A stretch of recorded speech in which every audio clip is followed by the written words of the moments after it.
is from East Link Tennis Trust, and we have Richard Harris presenting.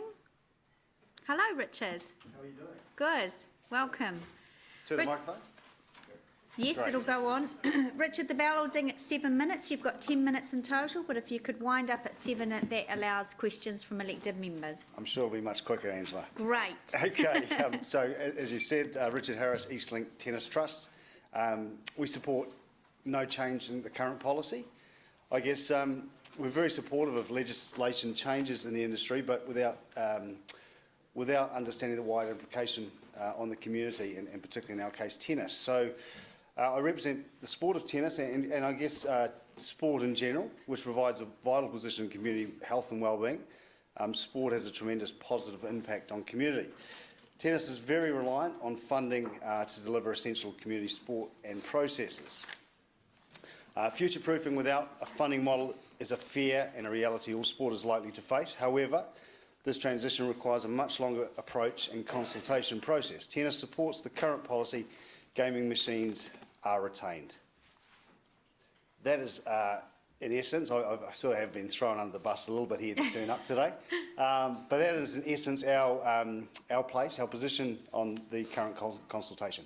Okay, great. We'll go to questions. I'll start since the list is empty so far. Sure.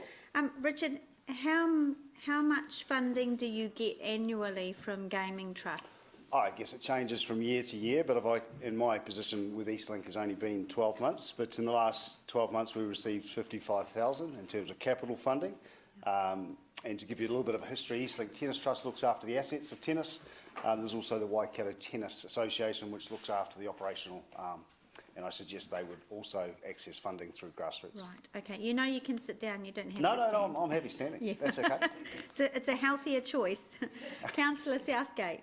Thank you. Just following on from that, we've had a couple of questions this afternoon about this morning about the proportion of funding that you rely upon from gaming trusts versus other. Yep. Would you say that the amount that you do get from gambling trust is material to your viability? 100%. Look, and again, I touched on the point that we're realistic to know that the funding's not going to last forever, and I think we've made steps to make sure it's sustainable in terms of user pays and casual user model. But yeah, look, it's a high percentage of how sport and tennis particularly exists at the moment. Okay, cool. And that's across all levels of the sport, from the getting younger people engaged in tennis right through to more sort of competitive? Yeah, I don't really want to speak to the operational side of it because that's not my place, but I would suggest that, yeah, that's where it starts, grassroots, and it has a flow on through to the wider tennis game. Yeah. Okay, that would be the same for a number of other codes in the East Link, wouldn't it? Again, I can't speak in terms of the East Link hub itself, but yeah, absolutely. Amateur sport, that's what it exists on at the moment, to my belief. Okay, thank you. You're welcome. All right. Richard, that's all. That's very succinct submission. Thank you. Thank you very much. Great. Right, do we have Edward Hardy from A Swimming Club? Good afternoon, Edward. Come down. And again, there's 10 minutes. The bell will ring at 7, allowing time for questions. A lot briefer than that, I think. Yeah. Look, fairly similar views with the previous person. Gambling we see is really a free choice in many respects, as is drinking and other legal activities.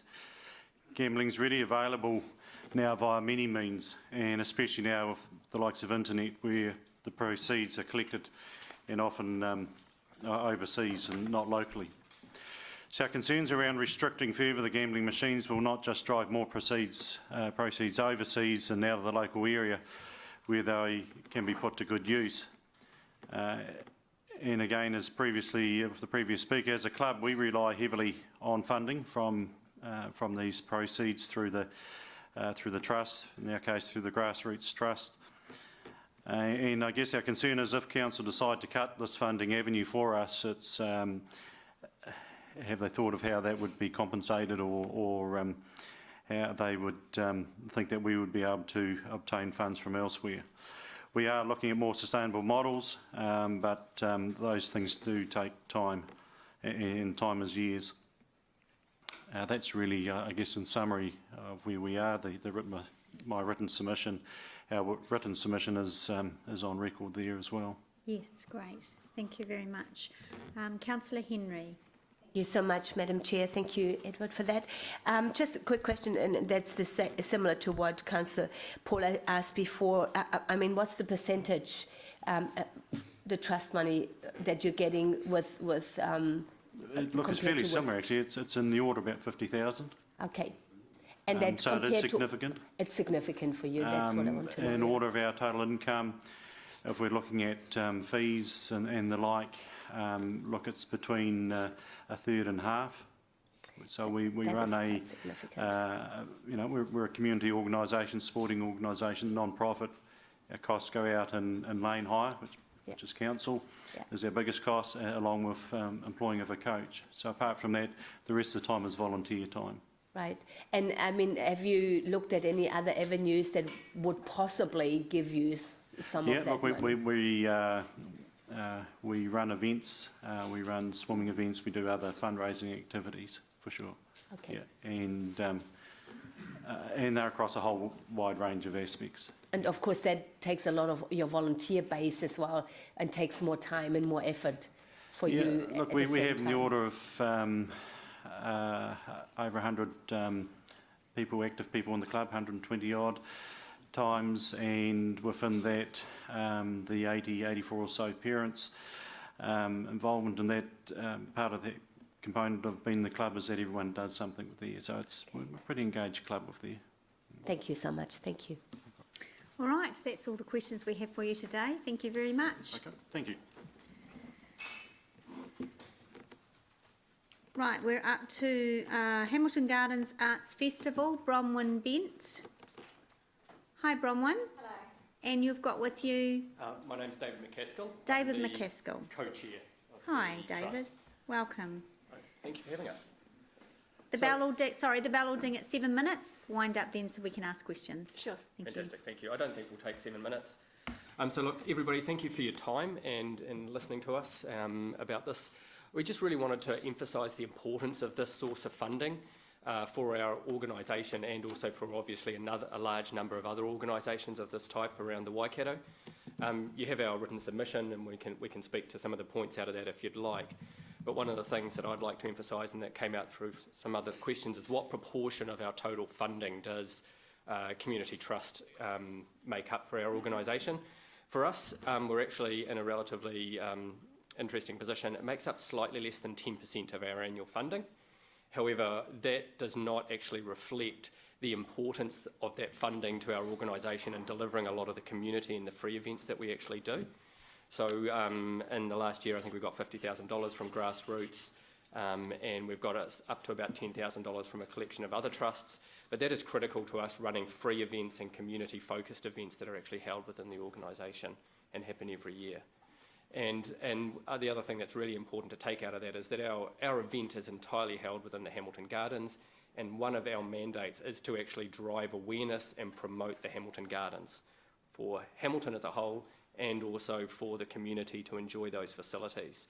So without that money, we would be really stumped to be able to deliver what we set out to do. Anything else? I think you've covered it. Cool, Yes. thank you. Okay, so we'll go to questions. Councillor Henry. Thank you so much, Madam Chair. Thank you for that.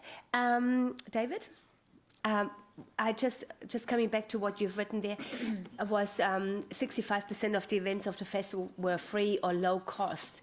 So and that came out of the trust fund, I assume. Yes, so they you do. could run that. Now, if you didn't get that money or much less, and you would have to ask for entry fee, would it?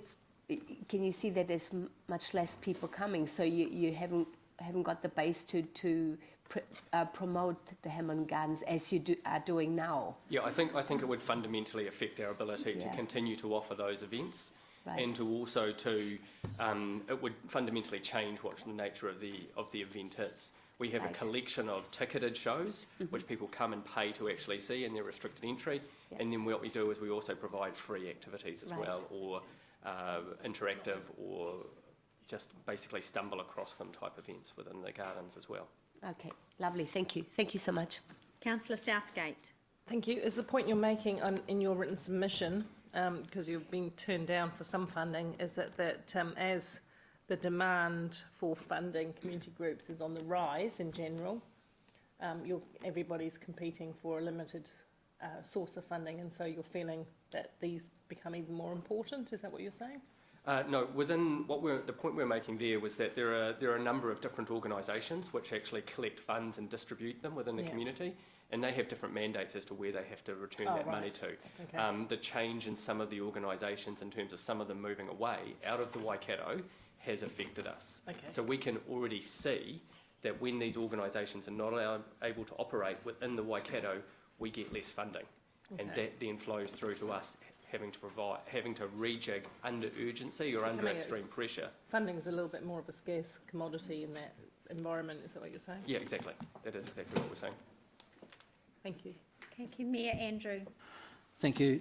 Hi Dave and Bronwyn. Have you considered the harm that comes from the source of the funding that you're drawing on, or is this more just an opportunity that you're taking because it's there rather than considering the harm connected with it? Oh, no, look, we don't in any way minimise that there can be harm created by gambling.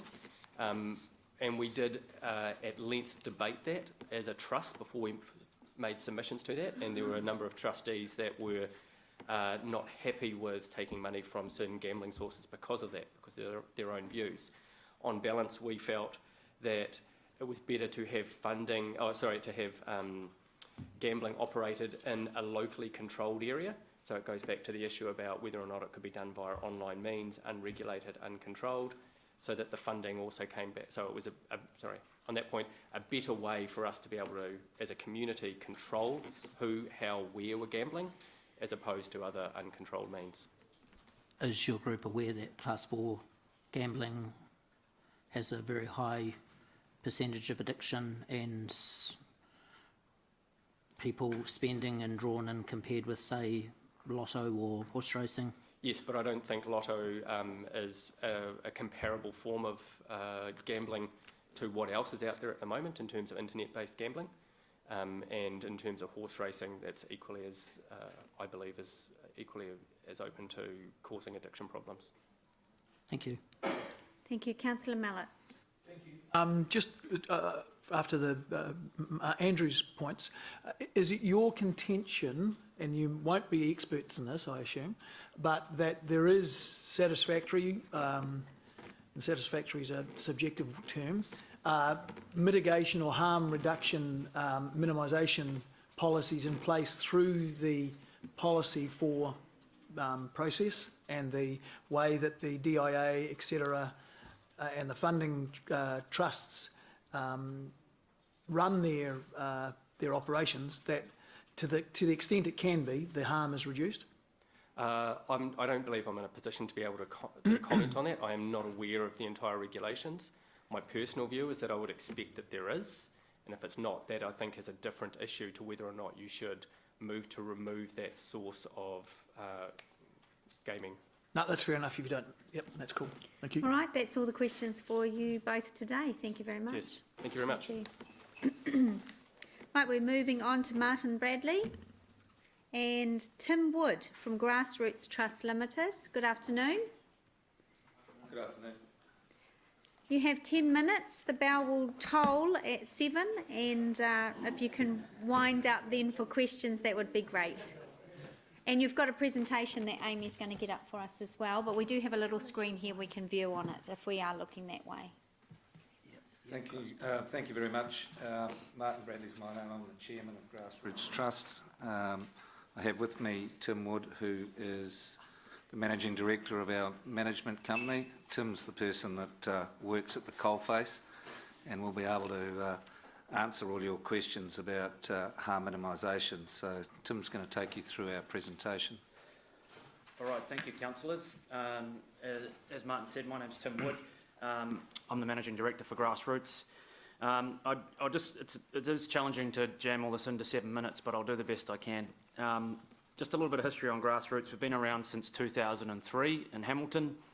Originally set up by Waikato Rugby Union, originally to foster amateur rugby in the Waikato. Grassroots has grown and become a much broader community funder since then. We operate 8 venues in Hamilton City at present, but overall we have 37 venues across the Waikato, Bay of Plenty, Hawke's Bay and Auckland regions. Grassroots is about providing local funding to local communities. Money that we generate locally, we will distribute that locally.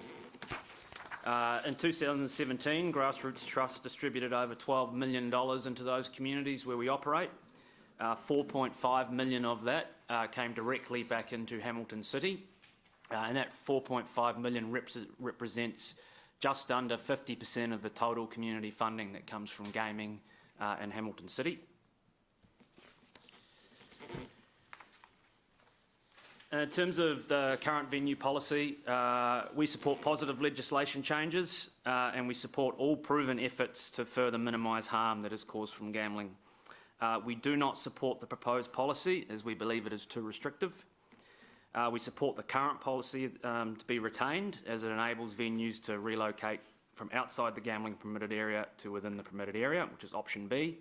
We believe the current policy creates fairness and it also gives venues the ability to relocate into newer, modern, smaller premises if that is desired. I will just give you a bit of a broader view on terms of how that immediately the change in policy can impact us. We actually have a venue at the moment in Victoria Street in the building which will become the new regional theatre, proposed regional theatre in Hamilton City. That venue will cease to exist if the theatre goes ahead. Under the current policy and under the proposed policy, we cannot relocate those gaming machines from that venue and they will be lost.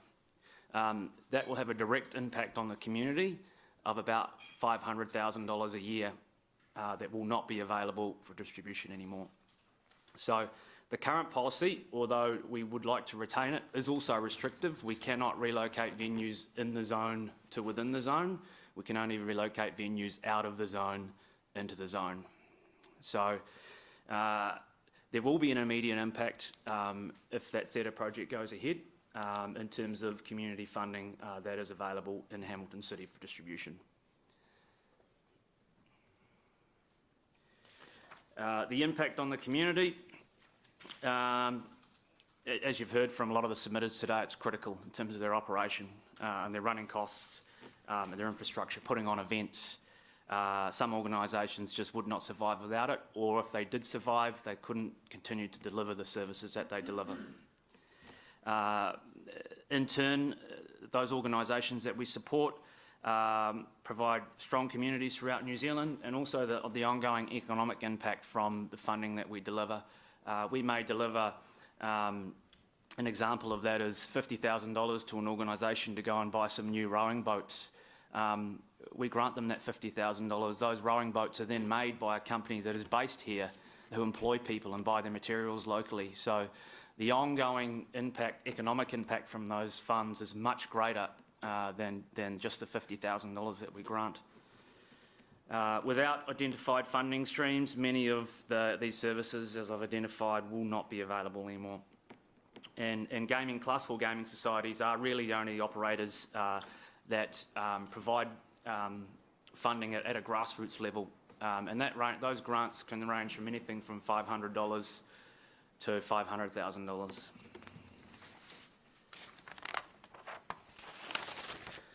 Reducing machines has been tried as a tool to address gambling-related harm. It hasn't worked. There is no link between gaming machine numbers and harm caused.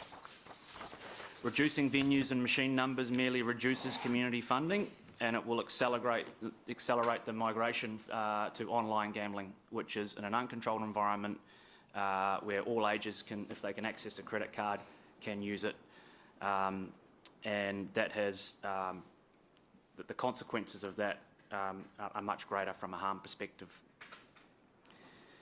In terms of harm minimisation, as you would have heard, we are one of the most heavily regulated industries in New Zealand. In terms of harm minimisation, it's at the top of our strategic plan. It's our #1 priority. We have robust policies in place, and from a governance point of view, that filter right down to our venues that we operate in and the staff that are at the coalface running those gaming machines. We are now using tools like facial recognition technology in our gaming rooms, so we can identify and pick up people that have excluded themselves from venues, and we can identify them and remove them from that environment. Obviously, we also have the robust training that we deliver up front also means that we can get to people before any harm is caused, and we can identify those issues and see them. And there is a system in place in terms of, from a treatment provider's point of view, once they're in the system, in terms of making sure that they get the right help that's needed. In terms of gambling, gambling stats. In 2012, Auckland City Council commissioned a community funding survey. 75% of those surveyed indicated they are moderately or totally reliant on gaming machine funding to fund their core business. 55% believed that they would be at a high or extreme risk to their organisation and their core business if they didn't receive that gaming funding. Further, 26% would be a moderate risk, but overall 68% said that they would be unlikely for them to find another source of funding if gaming machine funding was not available. I've just finished off here with a slide in terms of problem gambling presentations. There's been a lot of numbers thrown around today in terms of what is actually the statistic. The graph that I've put on here is about people that have presented themselves for help. This is information that the Department of Internal Affairs has just released. So the blue lines represent dollars in terms of gaming machine proceeds, and you'll see over the years that's been on decline apart from the last 3 where it started to have some growth again. Problem gambling presentations have overall probably been on a decline and have sat somewhere between 6,000 and 7,000 presentations per year of individuals that have presented themselves for help for problem gambling. During this period of time, since 2008, there's been a significant reduction in gaming machines. 5,000 machines have come out of the marketplace, and since 2003, we're nearly at 10,000 gaming machines which have been removed from the sector. So we're now sitting at 15,700 machines operating.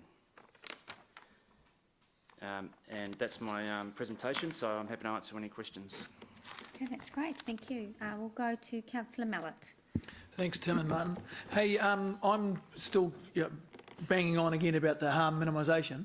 At the moment, you've got a whole lot of policies and actions that you actually take. Yes. What's the next thing to do to, what would be the next step to improve harm minimisation? Well, look, what do you think? Yeah, there's 2 aspects to it. It's identifying people before any harm is caused or significant harm. So what we have is a number of staff out in the field who are training venues and staff at venues to so they can understand and see the signs of a problem gambler. They can intervene and help. They can exclude those people from a venue, or those patrons can choose to self-exclude. Once they've either excluded or self-excluded, they're in the system. We pay problem gambling levy to the Ministry of Health, 1.49%, or in case of Grassroots Trust, that was $450,000 last year. We paid in problem gambling levies. They contract that treatment out to various organisations around the country, Salvation Army, Problem Gambling Foundation. So once those people have excluded, they're in a database and they can seek treatment through that.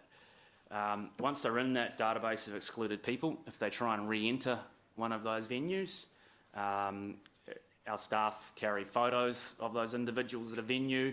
In most cases, at your local tavern, they know their local people as well. So they can make sure they stop those people from re-entering the gaming room. We're also now running systems like facial recognition technology where if they have excluded, their photo was in the database.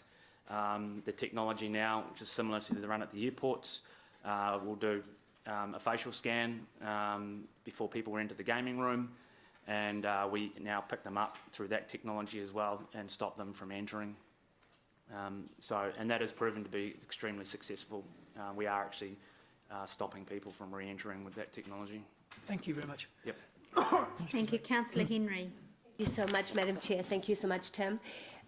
Look, again, coming back to that harm minimisation, and it sounds like you, I mean, it's just about like Fort Knox, what you're doing, and which is fantastic. And talking about the levy as well, that you're paying back to the government to do something about this. Do you think the government does enough to help these people, or do you think they could do more? Look, I think they have probably done too much stuff in the wrong areas, and they've probably over the years spent and legislated change that hasn't been proven as being ineffective. So as a result, the sector's spent a lot of money on efforts that haven't helped. Okay. But we believe that technology like facial recognition, essentially that should be getting paid for out of our levy that's paid to the Ministry of Health. And it's expensive technology, so as a community trust we can't afford to go out and put that in every venue. But if that was subsidised or paid for through that levy, it would be, you know, we could get that technology out there faster and essentially stop more people and help more people. So yeah, to answer your question, yeah, I think we pay enough, but look, I think it probably could be spent more effectively. You know, the treatment providers do a fantastic job as well. Yeah. Great. I've just got one more question. Sure. Talking again about harm minimisation, my neighbour in the past lost his whole house and everything because he was betting on racing, nothing to do with pokies or anything. And do they do that kind of what you're doing? With Exclusion? Yes. What they do, I wouldn't say it's as robust as what the Class 4 sector has. But they do have a system for exclusion, definitely. Okay. Yeah. Okay. Yep. Thank you. Yep. And also the casino does as well. Okay. I mean, we're talking about lotto. Anybody can stand. What is it? At Set Station now and buy $200 worth of, but they can't pay for their bread and butter. Yes. Yeah. So there's nothing there to. Yep. That's right. Thank you. Thank you. Councillor Pascoe. Yeah, and thank you for your presentation. Are you the largest trust, the largest gambling trust operating in this region? Yes. In terms of venue and revenue and so forth? In terms of market share, yes. Yep. Yes, in Hamilton City. Okay, yes. Just coming back to this area of harm minimisation, what levels of care do you or your venue managers offer when a person is either identified in one of your venues or self-elects to be excluded? What practical steps do you put in place to ensure that that person gets to those help areas where, you know, there's professional support? Yeah, sure. Look, so there's a process in terms of identifying a problem gambler. So the first step is observation. So we observe the behaviour and we take notes because just an individual showing one single sign of being a problem gambler at one visit to a venue isn't enough for us to take action. So we observe that, we take notes and write that in an incident diary at a venue, and the staff at that venue are then required to make sure that they brief the other staff about what they've observed and what those behaviours have been. If that same individual comes back to that venue and they display similar or different behaviours that would indicate they have a problem, then we intervene and we step in. So the first steps would be having a discussion with them and asking them if they're okay. But depends on the circumstances. If they're coming up to the bar wanting to get money out on FPOS, for instance, that might be an opportunity for them to intervene and ask an appropriate question about, are they okay? They've been in the gaming room for an hour. Is everything okay? Do they need to have a chat? We can provide them with some leaflets or information at that point in time. Sometimes that player will go, actually, look, I do need to have a chat. And then that staff member or the venue manager would pull them aside and they'd have a discreet discussion about if they have a problem or not. And the venue would offer, if the circumstances suggested they need to exclude, the venue staff would offer to self-exclude them from that venue. The beauty about the self-exclusion system in New Zealand is that in most cities now you can self-exclude from multiple venues, but you only have to go to one venue to do that. So you can walk into one of our venues in Hamilton and you can exclude from every venue in Hamilton, including the casino. Just by one visit, fill out one form, provide some identification and exclude yourself from everywhere. The difficulty with that is that not everybody runs facial recognition technology. We rely on then an email that goes out to all of those venues with the photographs and identification, and you need to obviously each venue would need to familiarise themselves with that individual, make sure they don't enter that venue. Okay. So just to follow through on my question, what would you do if I came in and elected to be excluded? Yes. Would you hold my hand to the extent of taking me to one of those agencies or making sure that I went to the Salvation Army, or would you just say, no, we've dealt with Rob, he's excluded, Yes. and that's we'll rely on him to go to the Salvation Army or to another group? So each party has a step to play in the process. So for a lot of venue staff, they're not trained in treatment. We train them on identification, and when they see those punters displaying those signs, that's when they'll intervene. So they would sit down with you and they would, if it was a case of exclusion, they would talk you through the self-exclusion process. They would complete the documentation. They would get identification off you or take a photo. They would then process that self-exclusion form, and then you're in the system with the treatment provider. So whoever the local treatment provider is would then pick that up and take the next steps from there. Okay. So if an exclusion has been completed and filled out, then with that multi-venue exclusion we have in place, that'll get circulated by the treatment provider out to all those other venues, and then they take over from that point. Okay. But, sorry, can I Sorry, yeah. Yep. Depending on the venue, if they know that it's one of their local customers, you know, we believe that our taverns and bars, they're in local communities, so most publicans know who their customers are. So they know Joe Bloggs, he comes in every day. So we believe that that's the safest place for them to play, because we're going to pick up that behaviour and we're going to be able to monitor it and we're going to be able to deal with it. Unlike the casino, which has a much more transient crowd, it's very difficult for them to pick up those behaviours that are getting displayed, because a lot more people that are a lot more transient in nature. Thank you. Thanks, Chair. Councillor Southgate. Thank you, Madam Chair. Just one quick question. If council goes down this proposed route, would you expect them to pick up a shortfall of funding for some of the organisations that you currently fund? Yes. Short answer. He's answered. No, yeah. There you go. Short question, short answer. I have one question. Would there be any changes to the grassroots funding criteria towards Hamilton Community Group's applications if this policy was adopted prior to the loss or closure of, eventually over time, of any venues? No. No. Okay. Thank you. That's all the questions. Thank you very much for a very good submission. Thank you. Right, next person up is Martin Chair from Pub Charity Limited. Martin, are you in the room? We are well ahead of time, aren't we? It's the what, sorry? Oh, sorry, my apologies. No, plenty of questions, Councillor Mallett. Problem gambling is up next. Eru. Sorry, I've crossed out the wrong. There was a vacant slot, wasn't there? That's what I was supposed to cross out. Good afternoon. Good. You've got 10 minutes to speak. The bell will ding at 7. If you want to leave time for questions, that would be great. So, committee members, this is the Problem Gambling Foundation of New Zealand submission. Kia ora, and apologies for starting a little earlier than expected. One of our gambling counsellors or clinicians had lined up her calendar to be here for the later time.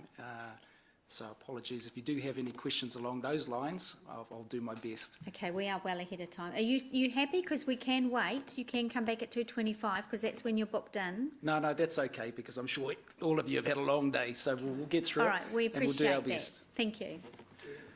Yes. If we want to, when their third member turns up, If there they are want to remaining come questions, back. yes, that's if they- fine. Thank Yeah. you. Okay, off you go. And this is Tina McIver. She's one of our public health staff that's flown in from Wellington to observe and participate if there's anything that she can assist with. Thank you. Ko te tuatahi mihi atu ki ngā kaitiaki tūturu Māori, nō reira ki a rātou ngā mihi, e mihi hoki ki te atu i runga rawa, nō reira tēnā rā koe e pā. E mihi hoki ki te kingi tūheitia, me tōna whānau hoki, nō reira e mihi atu ki a rātou. Yeah, it is a pleasure to be here, and firstly I just wanted to congratulate the Council for getting this far in relation to the process itself, in relation to your gambling policy review. We have, as an organisation, the Problem Gambling Foundation, been clear with our conversations with other councils that this is the gold star of policy options available throughout the whole country. And this is what we are using as the standard to look at. And I encourage the Council to continue with this, I guess, decision to go along this pathway. Having been fortunate to listen to some of the conversations and great presentations and submissions from earlier speakers, I totally agree with how some of those submissions or recipients of community funding, how that money is used, and we're not at all challenging that. But what I would say, and to be very clear with the Council, is that having a really good policy, a true sinking lid that includes having no relocation and no club merger, won't affect gambling recipients of, I guess, the community funding available in the near future. And I say that because over the last 10, 15 years, the number of pokie venues that New Zealand had have dropped and dropped and dropped. But over the last 3 years, there's been an increase in spend. Now, the government hasn't come back and said why. But what we do know is that they have said that it isn't because there's an increase in communities, and because of that, obviously, if people want to choose to spend money on gambling, that's fine. And so what is the reason? And we have some concerns around where's that money coming from. It's not because more people have money in their pocket. So where is it coming from? So we have some of those concerns are, where is it because of money that's illegally gained? Is it from money laundering? Well, we don't know, and we're waiting for the government to come back on doing some analysis and research around that. But for you as a council, your role has been handed down via legislation through the Gambling Act to look at how many venues, where they're located, and the number of machines. Now, rightly so, you're right in relation to taking this lead for all councils and the stance you've taken. I think we're just trying to move past this community funding hurdle or barrier. So the reasons why I say that it's not an issue is because if venues do close, and I'm talking about whether it be class 4 venues, whether it be pubs or clubs, it's because they're non-compliant with the Gambling Act or any other legislation that would warrant them to lose their licence. So if that's the case, neither should they be open. But it appears that you're drawn into this community funding is going to be affected. Well, let's not kid ourselves. Look at the funding that's going out in the country and within Hamilton. It's not going to be affected in the immediate future. I think your concern is about the sustainable health of your communities, and that's where you can be rest assured that the gains will be significant. And this is the council that can do it. You've led out in other areas within Waikato. The DHB is one of those with your position statement. But this council in particular, people are looking towards for guidance and leadership as a council. So I think one of the areas that I want to talk about in my background is I too had 16 years in the police. So I have a little bit of background in that area. But I've been in the problem gambling sector now for about 9 to 10 years. And I've seen a lot of the harm that goes on. Unfortunately, harm isn't well measured in New Zealand by the Ministry of Health. And the reason why I say that, because I think some of the earlier submissions were around the number of presentations or where people ask for support if they've got some gambling issues. That's not an easy decision to make. And the reason why is because they've been lying to their own family members about where that money has been spent. And for that is difficult.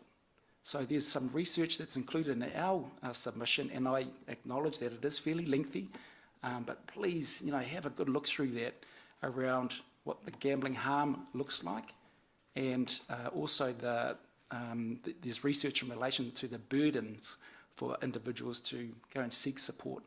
So if you can accept that those things are researched by people well qualified as to why people are reluctant to ask for help.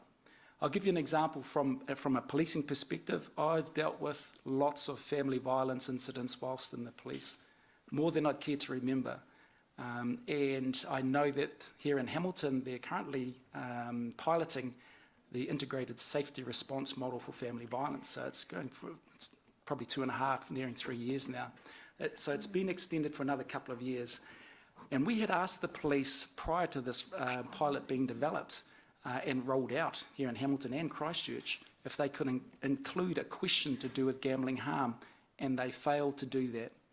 In a recent meeting I had with their project lead, and that was probably 4 weeks ago, and I had to ask the same question: why is there no one asking the question around gambling harm to do with family violence? And then he agreed, look, there's definitely a relationship between gambling harm and family violence, but we have no data. Neither does the whole of the New Zealand Police have data on family violence and gambling. So when you're asking yourself, what does this harm look like? It is not just about the number of people that come to a problem gambling service for support. That is a poor measuring stick, and neither is it to the amount of money that comes out of communities. Where you really need to look is go and ask your communities and the services that are in them working with these people that are struggling to get through every day. And I know one of the early submitters spoke around the coexisting issues, whether it be alcohol issues, drug issues, and so forth. I can tell you, having done submissions through a number of districts throughout the country, that there are very few health services that work in our communities that actually screen for gambling harm.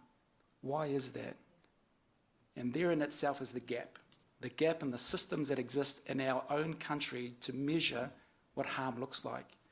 So I know, having spoken with one of the latest submitters from the Waikato DHB, that they're going to look in that more detail around the measuring the burden of harm and what that looks like. So I think for you as a council, and I'll quickly sum up because time is ticking away, I just want you to be reminded about what mandate you do have. It's a position that's been given you, from central government to make sure you address what's going on in your community. Let's not kid ourselves. Harm is bigger than what you see. It is much bigger. It's just not being captured. And I hope that you look at this policy that is a lead for all councils. Look at it for what it's worth. Don't be influenced about community funding because that won't be affected in the near future unless a venue is not compliant with the Gambling Act or any other act such as the Sale and Supply of Alcohol Act. Some of you may be following what's been happening in Auckland with their District Licensing Committee, who've identified 28 venues whom they are investigating may be primarily funded by something other than their primary purpose, which should be sale and supply of alcohol and food and so forth, and that they think it may be gambling. These are things that you need to be aware of, and you can control that within your power as a council in relation to your policy, the strongest one in the council, in the country. Mō reira, kia koutou, ngā mihi atu, kia ora rā. Kia ora. I'm going to go first with questions for the first time today. You've got in your submission, your written submission, thank you, and I have read them all. There is a graph there that you compare the type of gambling activity, and I found that very helpful today because through some of the questions we've been asking around some data on that.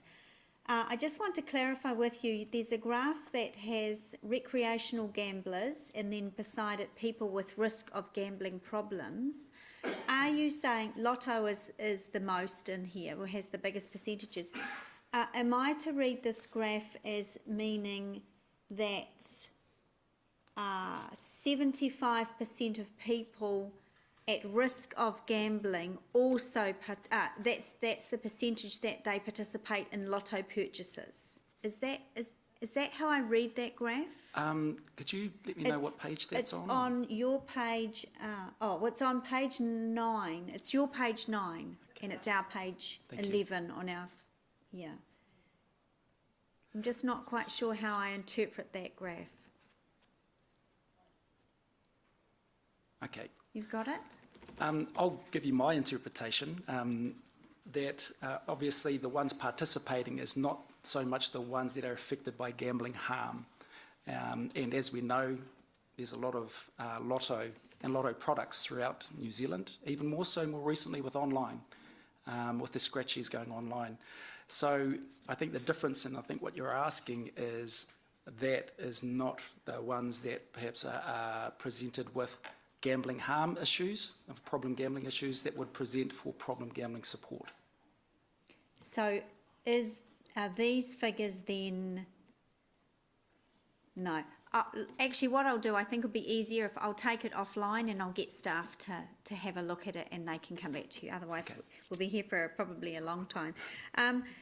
We've had a lot of, last question, we've had a lot of submitters talk about and show, and I think you've got it in your submission as well, over the last longer than a decade, how the number of venues have decreased and the number of machines have decreased. However, the percentage of those people affected by harm caused by gambling hasn't. That percentage has remained static and the same. So can you explain why? Yep. What you don't or may not understand is that for any service, as I mentioned earlier, if a service had a contract for alcohol and drugs, for example, but no problem gambling service, and let's say hypothetically they actually screened for gambling, because they don't have a problem gambling contract, they don't have the ability to enter that data into the same database as what the 19 problem gambling services do. So that data would never be captured. So it's a data issue, is it? it's a data That's what you're and how saying? it's captured. Okay. And we've raised this issue with the Ministry of Health Okay. years ago. And the response then was, we're working on it. All right. So it's a data capture issue, Okay, and yeah. and the compulsory need to screen for gambling so you can see where this harm is occurring. Okay, all right, that's answered my question. Committee, I'm just aware that we need to be fair to all of our submitters and we're up to 12 and a half minutes already for this person. So I allow one more question, Councillor Southgate. Okay, thank you. I'm just a bit confused about, I just said two questions actually, but I'll do this one. Let's just do one, please. I was confused about your comment about it wouldn't translate into less money in the communities. Unless somebody lost the use of their premises for being non-compliant. But we saw examples earlier on of premises wanting to upgrade or move or merge, and a number of conversations you may have overheard.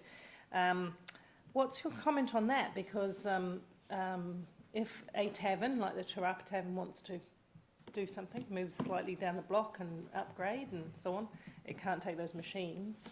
So that's whatever number less machines, and that's less income from those machines to be distributed. So I didn't quite understand why you were saying. Yeah, no, it's a fair question. In relation to the being able to relocate to a different place, I don't know what the actual data is for the requests where a person who's leasing a building has been put under pressure by a manager because of increases in their lease and a need to be able to move elsewhere. I don't know what that is. Neither do I know how many venues have had this opportunity.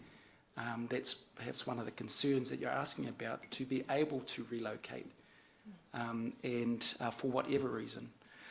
So what I can say though is, in looking at that, we're actually forgetting about trying to reduce the harm in the community. And the harm is in relation to the accessibility and the number of machines in the community. I've read that in your submission. Yeah. So I was just interested because you said there would be no effect, but for every machine lost, there would be, for whatever reason, hypothetically. Okay. Yeah, we're heading towards 15 minutes, and we do need to be mindful of all submitters having the same amount of time. So I am going to have to stop there. It's a point I'll use in debate. Thank you. Thanks. Yes, thank you very much for taking the time to visit us today. Thank you. Thank you.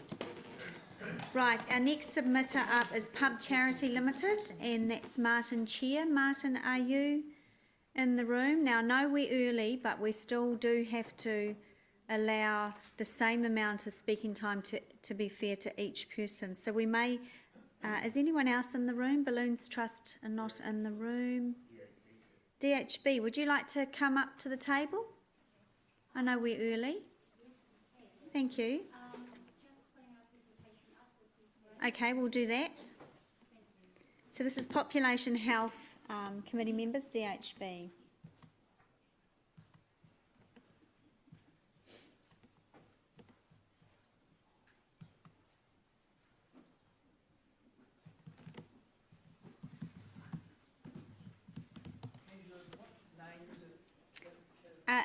Excuse me, if you search under Population Health in that search box, it'll come up.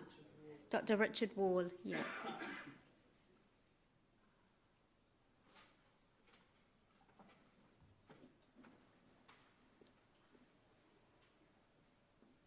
Have you got it? Yep, okay. All right, great. In your hands, thank you. Okay. Well, thank you for the opportunity to present this afternoon. My name is Kay. I work in Public Health Policy, Waikato District Health Board. Now, our organisation fully supports Council in adopting option A.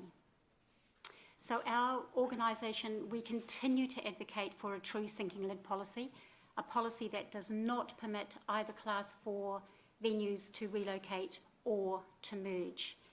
And we understand that this is a Council's approved policy option. So a policy option of this strength will reduce harm from gambling over time. The preferred option also signals to communities a focus on health and well-being rather than financial gain or vested interests. And I think that's a really important point. We've heard a lot about the money coming out of gambling profits.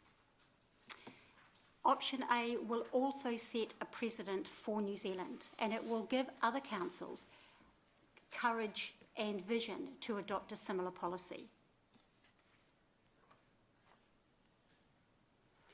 Look, there are plenty of opportunities to gamble in Hamilton. There are 28 approved venues. There are 429 pokie machines. Additionally, the casino has an additional 330 pokie machines. So my question to you is, how many more gambling opportunities do you think this community needs?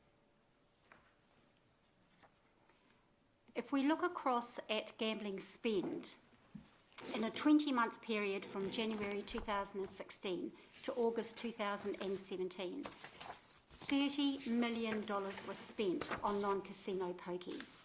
$9 million was returned to the community. And so, look, we know that this over-reliance on gambling profits gets in the way of that good decision-making. But look, have we really lost our ability to fundraise? I know in Hawke's Bay, the Kiruru station, it's a beef and sheep station that's been put in a trust by two sisters in the 60s.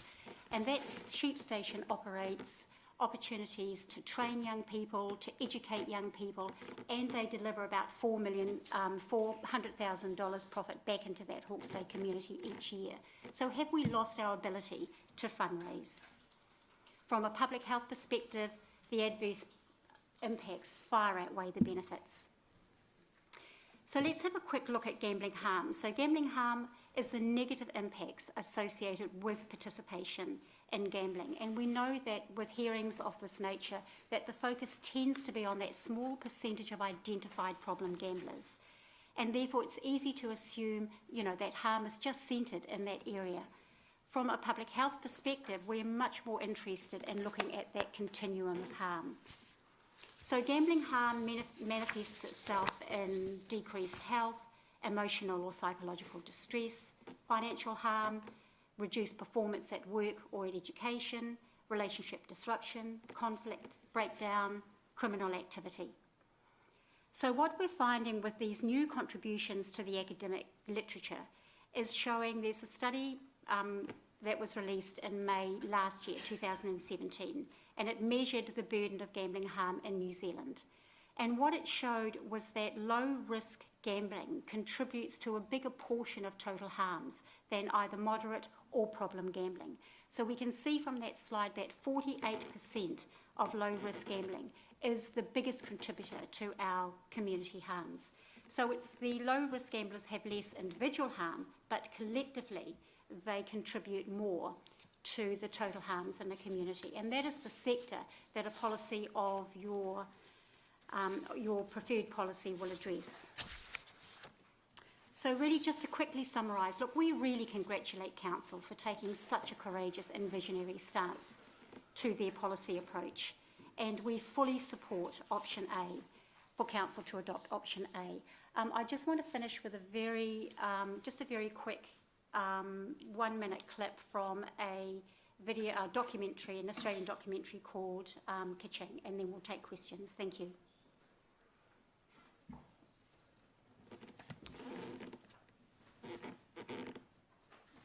Do we have some sound? We need the sound. Yeah. And we've also got a little screen down here in front of us in case you don't see us looking. Of gambling.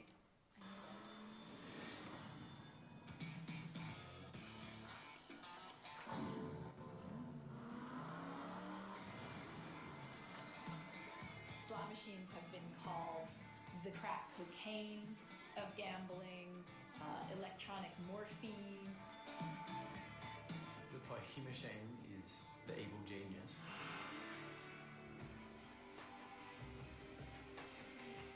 The heart of a game is math.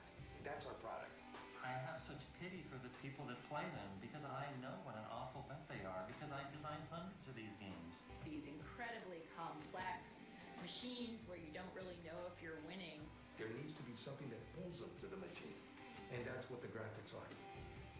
There'll be a bit of a gallop to the sound of the reels going, and they keep plugging away. Those machines are so powerfully built. They're built for addiction. The house will win. There's no chance. It's just built that way. So that's just a trailer to the documentary called Kaching, and it can be purchased online for $25 Australian. So apparently it's public. Yes, it is. It focuses, the documentary focuses on how the pokie machines are built. So the focus is around, you know, the methodologies and the psychological methods that they use to keep players hooked in. It's well worth a look. Okay, thank you very much. We'll go to questions.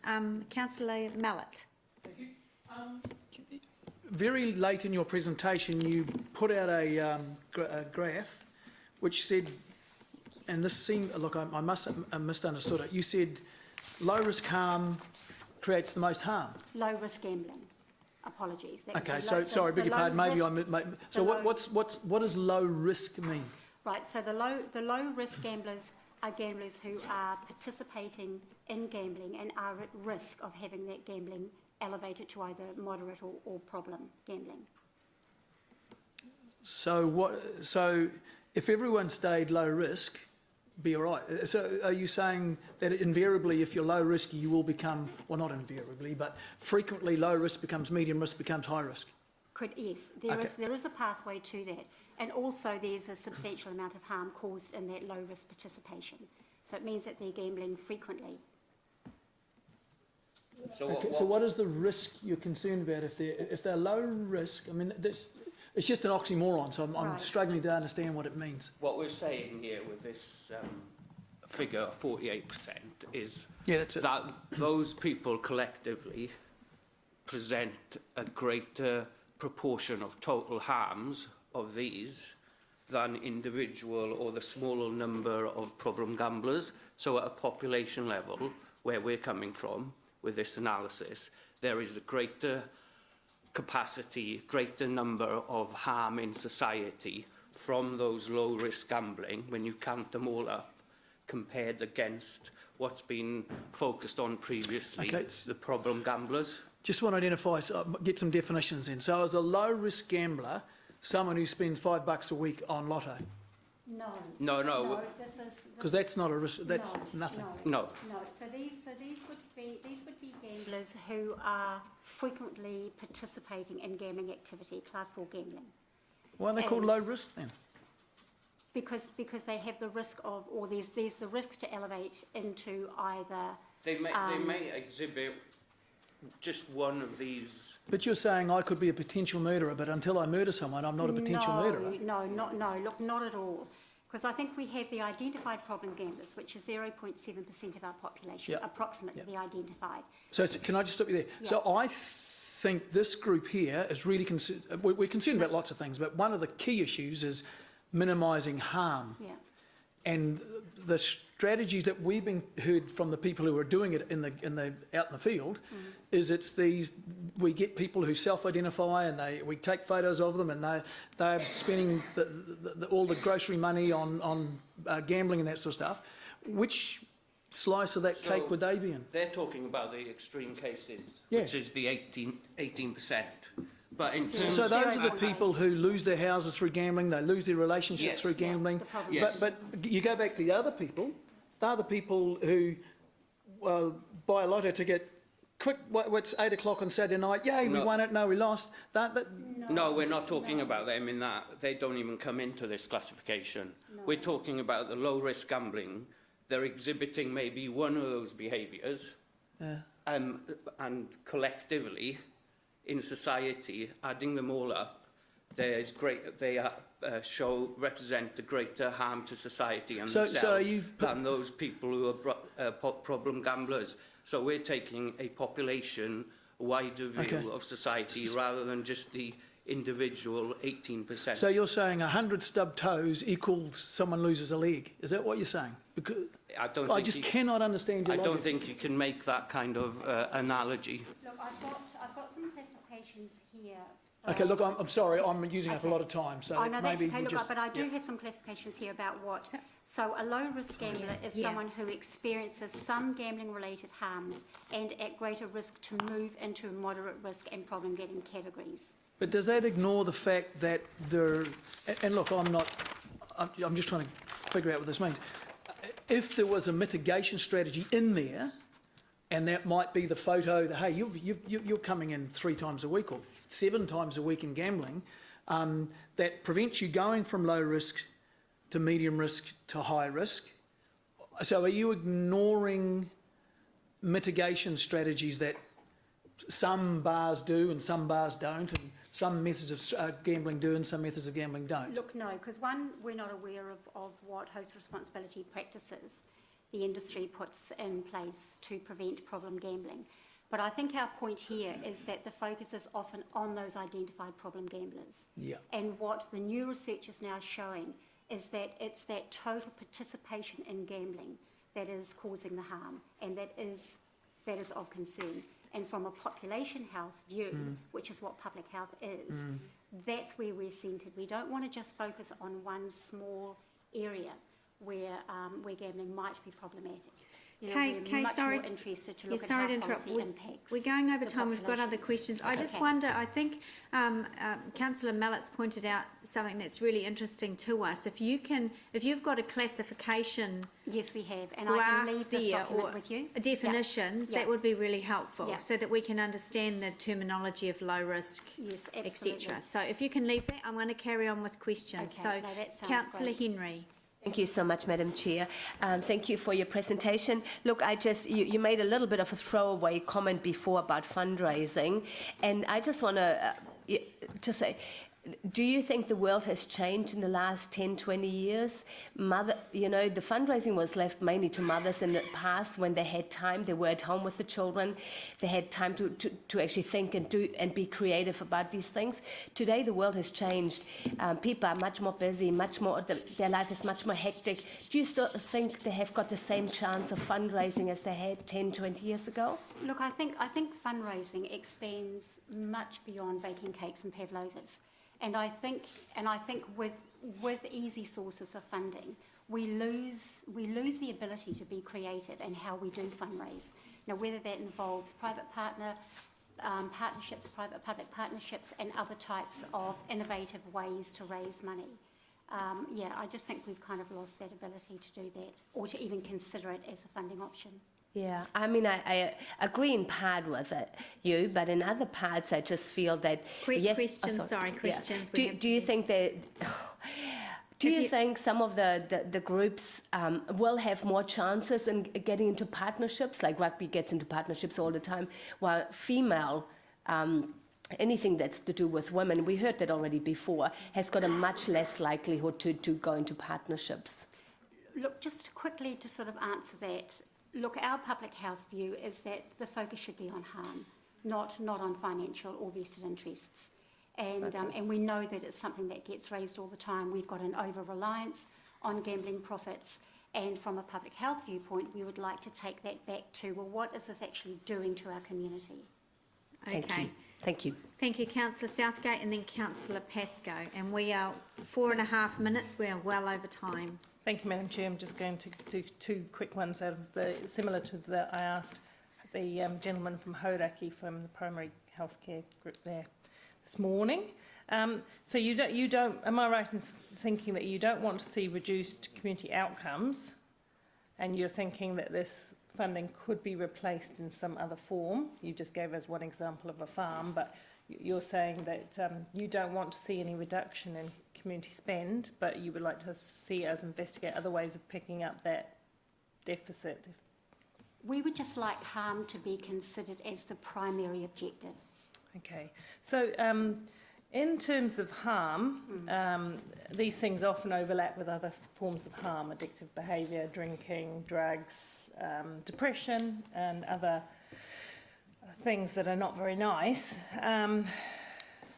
Do you believe then that the harm caused by keeping a cap on the amount of pokies at the moment versus the benefits, social and community benefits to the wider community, the harm outweighs the other benefits? Because we do have community groups providing access to health. You've got obesity, so a lot of sports clubs have come to us today and said, you know, children need access to sport, and that's what we provide, and obesity is sharply on the rise, diabetes and the likes. But is that what you're suggesting? You're clear in your view that the harm of taking this amount of revenue far outweighs the community and social benefits that it delivers? Correct. And I guess I would encourage council to look at a different set of criteria when determining harm and when determining harm to communities. So if that money wasn't being spent on pokies, where is it going? And how could that benefit business? How could that benefit families? How could that benefit communities? So I think it's kind of sort of flipping that criteria around. I'm not going to pursue that line of questioning because Rob will, but... Yeah, thank you. Councillor Pascoe. Yes, thank you, Chair. My question really follows on from some of Councillor Mallett's comments, and I'm happy for this to come back in your response. But this morning we were told some stats around 92% of the population are okay with gambling. They're the people, I believe, who buy the lotto tickets and who might occasionally go to the casino and spend $20. It's the 8% that are the affected portion of the... And I assume that that stat is a universal stat which is used by all groups. Is it fair to say that that pie chart that you've given us, which is the one that follows that one up on the screen, represents that 8% that who are the regular, potentially problem gamblers, rather than the 100% of the population? And I think that's possibly where Councillor Mallett was perhaps aiming his questions. Right, and look, that's a very good question. And I think, again, you know, there's probably a number of... Look, I do actually have the summary of that study. So that would answer my question too, would it? For your viewing. I'm honestly not certain. This research doesn't account for all the population. Yeah. But on the same hand, I can't say, I don't know what the source of that 8% is and how that maps across. Okay, but even if it wasn't 8%, it represents that group of the population who are identified as being potentially at risk from... People in these different groups are exhibiting one of those behaviours as a result of gambling. Yeah, okay, so it probably is, it might not be 8%, but it's in that group of the at-risk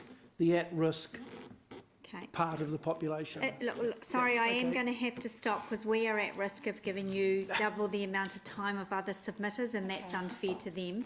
So it would be very helpful to circulate that information either to elected members via email. That's entirely appropriate in this process. I do have some Thank you, handouts or here. hand them out. That would be great. Thank you very much for submitting. Okay, well, thank you for your time and your tough questions. It's always good to be thorough. Okay, Thank you. now, I know we're ahead of time, as I keep saying, but we have to be fair in submitters, and we're getting a little out of hand in that, and that's not appropriate. So do we have pub charity in the room yet? Yes. Hello, good afternoon. Martin, is it? Come forward, Martin. Now, you've got a presentation as well, so Amy will get that. She's multi-talented, Amy is. I could explain that slide if you... She'll get that going for us. And committee members, so this is Pub Charity Limited. We'll just get that up. I might start, Madam Chair, while that's happening. Yes, certainly. Thank you, Worship Martin. Councillors, Executive, thank you for the opportunity to speak today. Pub Charity is the oldest gaming trust in New Zealand. We were incorporated in 1987. We have venues across the country. We distribute about $32 million a year in donations. We don't actually currently have any venues in Hamilton at the moment, but I made a commitment to some of my colleagues that I would front to some of these forums and hopefully contribute. I would have to say, though, when the council staff are expressing a commitment to imposing the most restrictive policy possible, I'd say that probably the horse might have already bolted, but I'm more than happy to share my knowledge. Just coming back to that slide, if I could explain that the research expanded the definition of harm into the opportunity cost of gambling, which is the time and money spent gambling, was considered it could be better spent on other activities. So therefore gambling was considered a poor quality activity. So even where there was no obvious signs of harm as we would recognise it, addiction, out of control behaviour, it was considered that a person spending an hour in a gambling activity could have spent that hour in a far more productive activity. So therefore it was costing the community at large, undermining cultural values, undermining the family. So really the definition of harm sort of been diluted and expanded out with the intention of clearly suggesting the fabric of society is being torn apart. I'd like to talk a little bit, not specifically about the Hamilton situation, but the argument around sinking lids. I've had the fortune or the misfortune to be in this industry for 13 years, so I've seen the evolution of the policy set under this current Act. And principally the suggestion that sinking lids or imposing caps on the number of machines will lead to a reduction in harm. And the most consistent measure of harm is reported by the Ministry of Health. The most intensive form of harm being pathological problem gambling, or problem gambling as it's called under the Canadian screen. That's what we'd recognise as addiction. So long periods of out-of-control behaviour, significant negative consequences. The community was promised through imposing caps on our particular product that there would be a reduction in the incidence of that type of impact on the community. Back in 2005, when councils were first required under the Act to develop policies, and some of our largest councils in the country have imposed sinking lids on the number of machines, and you'll see from a graph coming shortly that it's had a profound impact on the number of machines and venues in the country. You would expect, based on the commitments made, this would have resulted in a reduction of the prevalence rate of problem gambling. The Ministry of Health reports there's been no change. In fact, New Zealand has one of the lowest rates of problem gambling in the Western world. And those prevalence rates have stabilised somewhere in the late 1990s, before the Gambling Act was passed, and have remained low. And even when, I guess, pressed for an honest assessment of the situation, experts have considered that the evidence is that sinking lids and caps have made no impact in the community, which suggests that the community has a vulnerability as opposed to it being an environmental factor. And we welcome the Labor government making commitments to bring problem gambling back into the mental health ambit as opposed to the public health ambit, because we believe that the public health strategy has been a failure. And that's evidenced by the fact that these rates have not changed. There's the graph. There's the impact on the number of venues and machines. There's a corresponding reduction in the amount spent on our product, corresponding reduction in the amount of money returned to the community. And you would expect the prevalence rate of problem gambling to decline something along the lines of that curve, and in fact it's not changed in any way, shape or form. Been a slight reduction in the at-risk category, but really within the statistical variance. So in other words, as a strategy, it's been a failure. When pushed on to comment on this, a number of people have confirmed the fact it hasn't achieved anything. Ministry of Health here in this statement confirming that based on the analysis of all studies, the problem gambling prevalence rate in New Zealand has stabilised at a very low level and been constant since the late 90s, before these policies were even implemented. This is Professor Max Abbott, one of our leading researchers. He indicated in his research there seemed to be no impact from imposing regional caps or controls on venues and machine numbers. So even the problem gambling researchers can't see any causative link between exposure and problem gambling prevalence rate. This was a Gambling Commission decision from 2007 where the Department of Internal Affairs embarked on a strategy saying if we can limit gambling, we'll limit problem gambling. And the Commission found that was actually unlawful under the Act, and the purpose of the Act was to permit gambling and restricting gambling as a means of dealing with problem gambling. Not only there was no evidence that it was effective, but it was actually unlawful. Now that decision doesn't bind the Council, but in fact as an arbitrary and independent body it gives you some indication that the idea that sinking lids have somehow solved a particular problem is not held by a number of critical agencies. Even the Problem Gambling Foundation was challenged over claims that they were making, and they were forced to publish this declaration that they weren't claiming a causative link between exposure and problem gambling rates. You wouldn't know that today.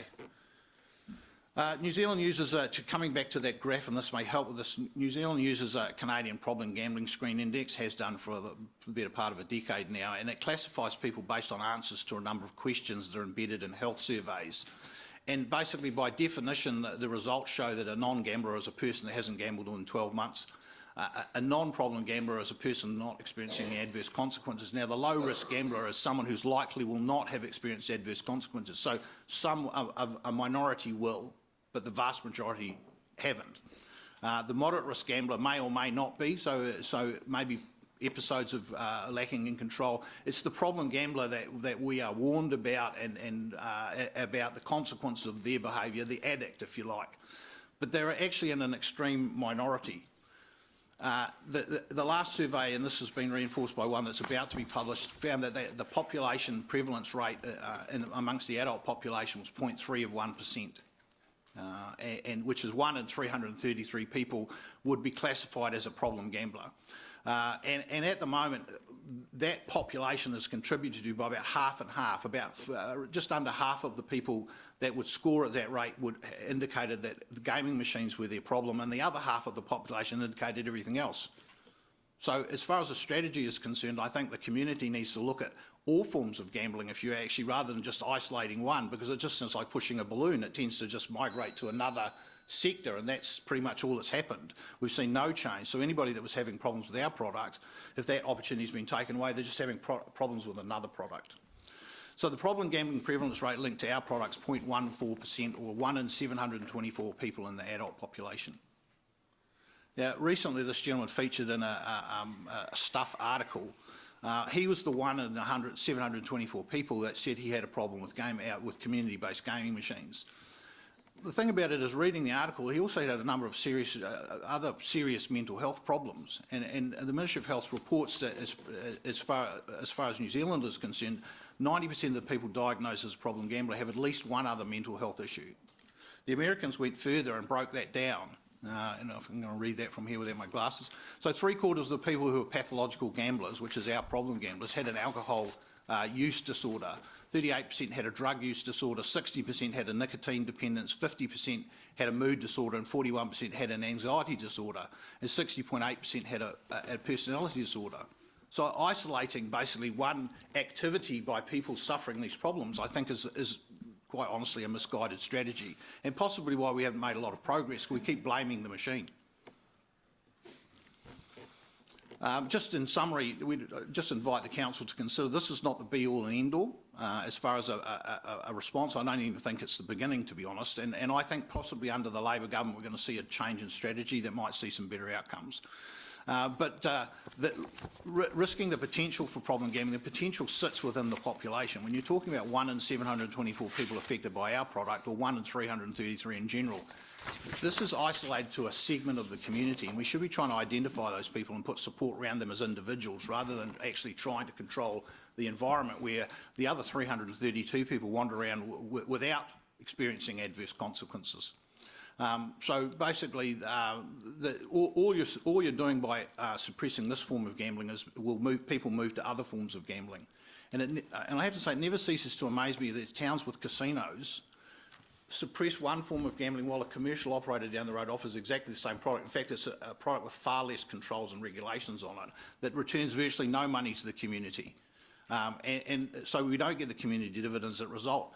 And all that's going to happen, and I'm sure you've had other presenters, is that gambling is just going to move into an uncontrolled and unsupervised environment.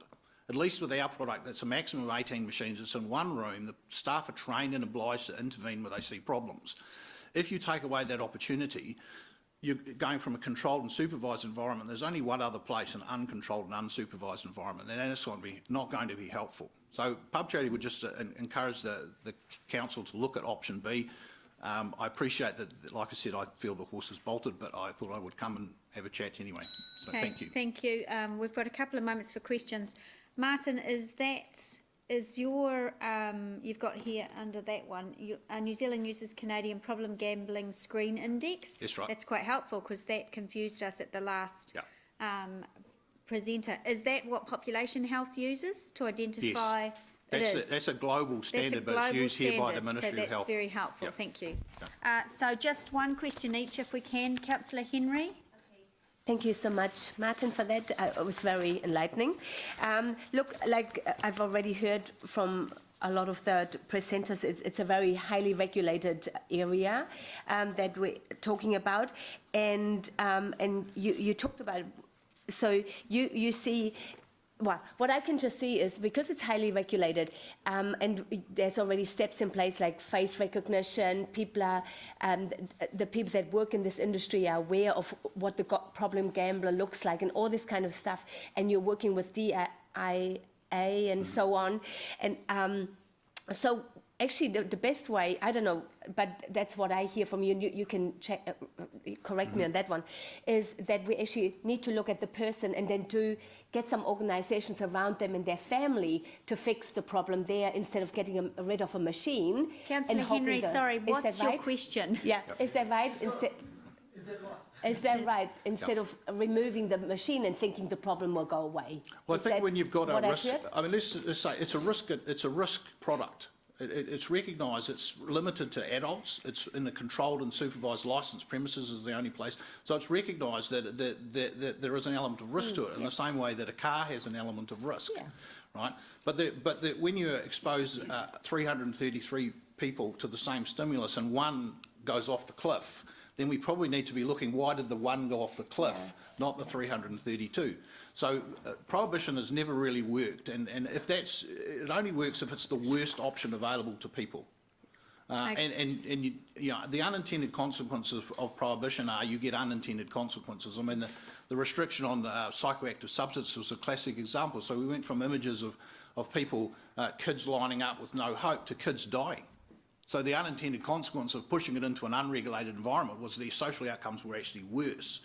So the simplistic approach, in this case, we've tried this now for 14 years, and we're not getting the type of results that we want. So just a reminder again, everyone, questions and answers need to be concise. Councillor Bunting. Thank you. Can you give me some a bit more? Can you elaborate a bit more on the training that these? Because I've heard that quite a bit. That people are trained in this regulated environment. Tell me what sort of training goes into it and how that would actually look. So the minimum requirement is that there's at least one person on duty that's been trained in harm prevention and minimisation. So identifying the signs of problem gambling, how to approach people, provide information, provide a follow-up structure if that's required. Most of the societies now are training everybody rather than just one person, because I mean they could be out the back changing a keg, doing anything like that. So we tend to train everybody. The junior staff are more inclined to direct people towards the more senior or experienced staff. Okay. So we're looking for signs of excessive behaviour, long durations of play, excessive expenditure, declarations of the adverse consequences, like I've blown the rent money or I need to win the jackpot. And the minimum requirement is that they're approached and offered information, and then there are other products as well. I mean, the facial recognition is really the ambulance at the bottom of the cliff, and we acknowledge that. Yeah. But it's better than having no ambulance at the bottom of the cliff. I agree with the previous speakers, is we need to work more on identifying people that are showing signs earlier. But again, we're talking about a minority of people where we're going to deprive the majority of people from an opportunity. Okay, thanks. That's really helpful. Do you have a short question, Councillor Mallett? Great. Thanks, Martin, for your presentation. How to improve our harm minimisation? How does the industry improve its harm minimisation? Well, I think there's been a lot of change in the last couple of years where that movement to train more people and to train them to a higher standard. And really, initially, it was a very clumsy system where it was all or nothing. So we'll let you play or we will exclude you from the venue. And what we've developed is a way to approach people in a non-offensive way, provide them with information, recognise its value in interfering or interrupting the play.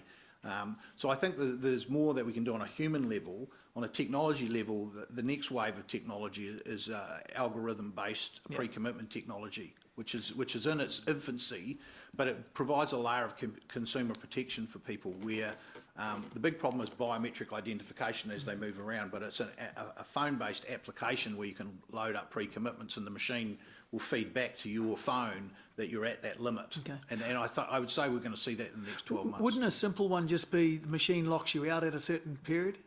So I suppose it assumes the machine knows who you are, which I think we know. Yeah. Then doesn't the machine, and all the machines, you know, I don't know if are you working towards all the machines talk to each other? I mean, this might be a bit space age, but we know it's Martin, and we know he's got a problem, and he's now spent $100. Just lock him out everywhere. Well, the machine has a unique identifier, but the people don't. At the moment, there's no biometric-based identification. So the pre-commitment that's coming is a voluntary program. But again, we understand that that's designed to try and stop behaviour from becoming excessive. So you can impose a limit and it'll tell you that you've reached your limit. It won't lock you out. Okay.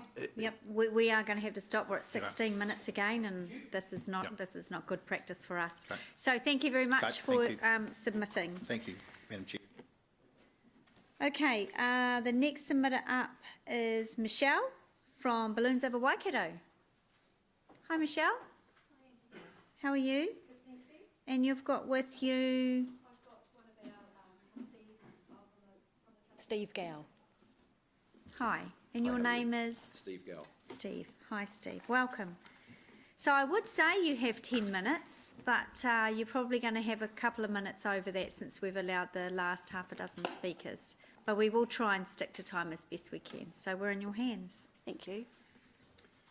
Right now, ladies and gentlemen, good afternoon. My name is Steve Gow, and in my role as a board member of the Balloons Over Waikato Trust, I'm present this afternoon to make a submission that supports the retention of the current policy around Class 4 gaming venues. This submission focuses on the impact that the proposed policy change will potentially have upon the funding currently received by Balloons Over Waikato and its ability to continue successfully running the event. While most of you will be familiar with Balloons Over Waikato, I'd like to provide a brief overview of the event and its key metrics. The Balloons Over Waikato Trust is a non-profit organisation and has been successfully running this event for the previous 19 years. The festival is a major iconic event for the general public on the annual calendar in both Hamilton and the Waikato region. It has been voted Best Waikato Event 6 times by the public of Hamilton. In 2008, it won the Westpac Business Excellence Awards Best Not-for-Profit Organisation. And in 2015, it won the Best Established Community Event in New Zealand at the NZAEP Awards.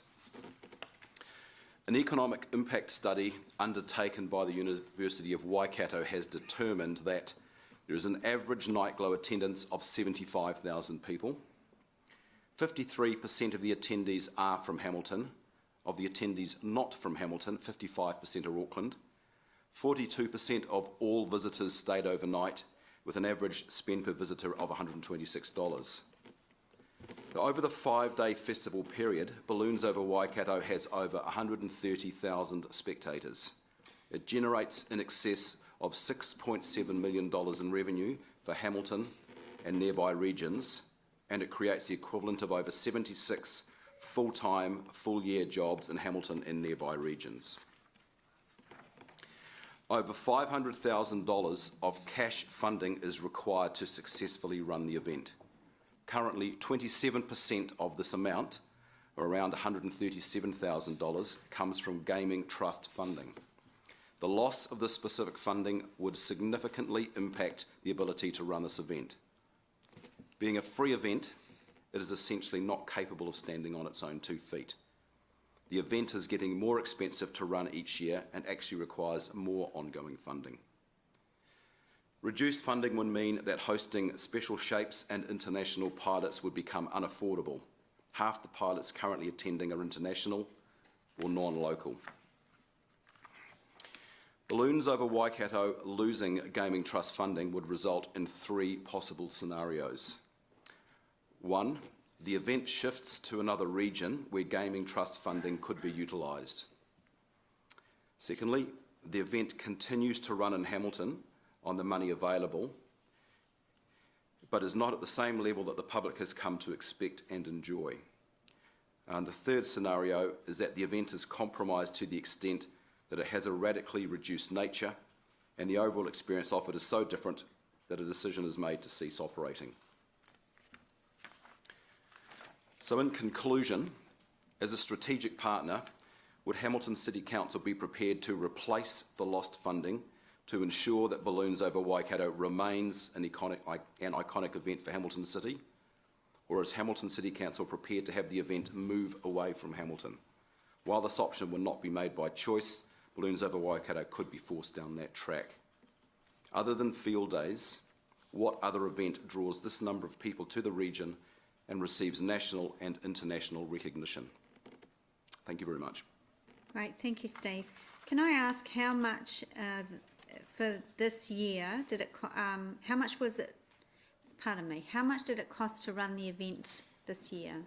It costs about just over 900,000 to run the event. Of that, just over 500,000 is cash. The rest is contra. And how much did you receive from Gaming Trust funds this year? It was just over 27% of that funding, so it was around 137,000. 137,000. And in your 19 years, and congratulations, 19 years of the event's fantastic, has the Balloons Trust always relied on Gaming Trust funds?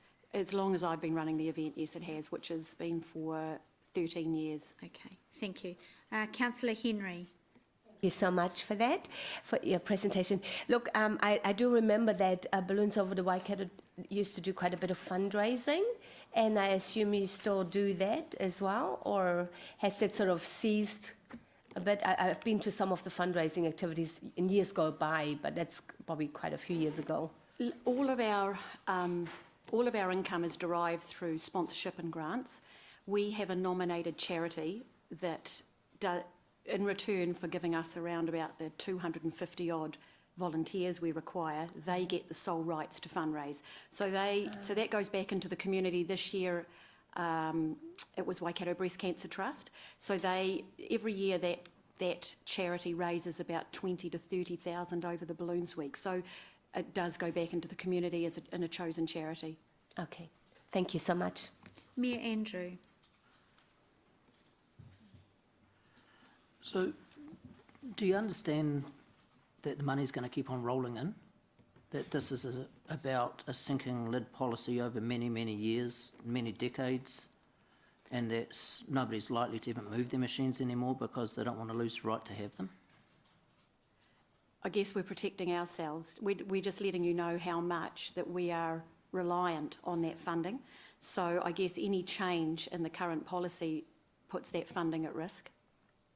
But you've threatened that if what we give you goes down, and we're already giving you more money than any other, through our grants policy, than anyone else in the city gets, and you're threatening to move your balloons away during your presentation. I don't think it's a threat. I think what we're trying to do is outline scenarios. If the funding is reduced over time, it's going to impact on the ability to run the event.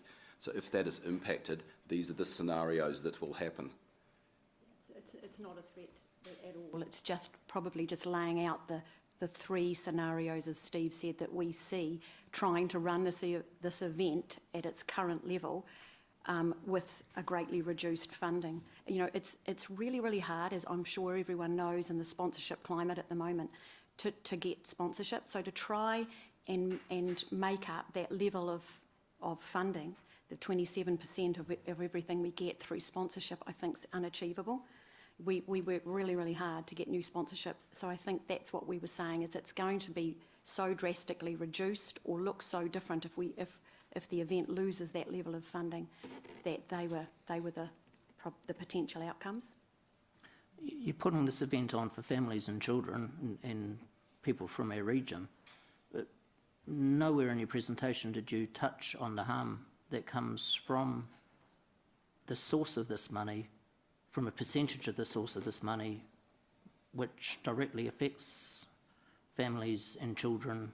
And has your trust considered that, or is it just, here's free money, let's go for it? Do you consider the source of the money and the ethics behind where you're drawing money from? Would you apply for cigarette money if it was available, drinking money, if alcohol-related money?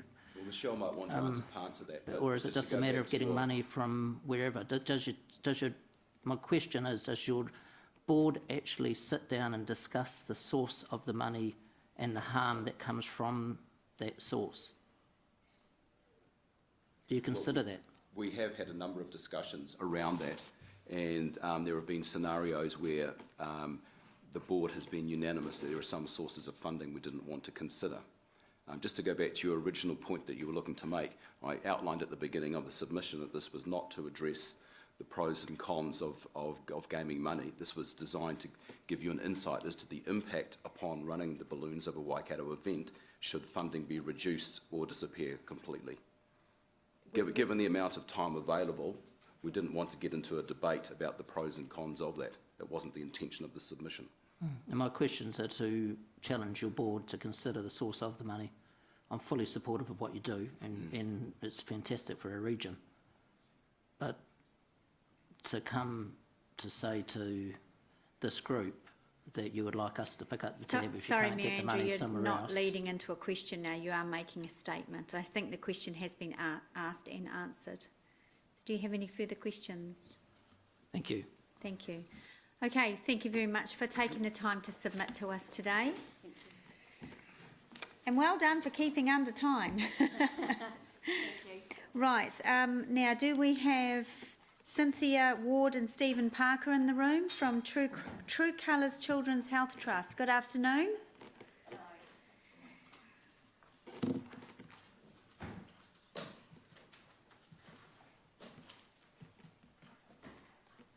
Right. Stephen Parkinson, actually. Oh, okay, sorry, Parkinson. Yes. Okay. Yeah. Tēnā koutou, Mayor Andrew, and to elected members as well, thank you.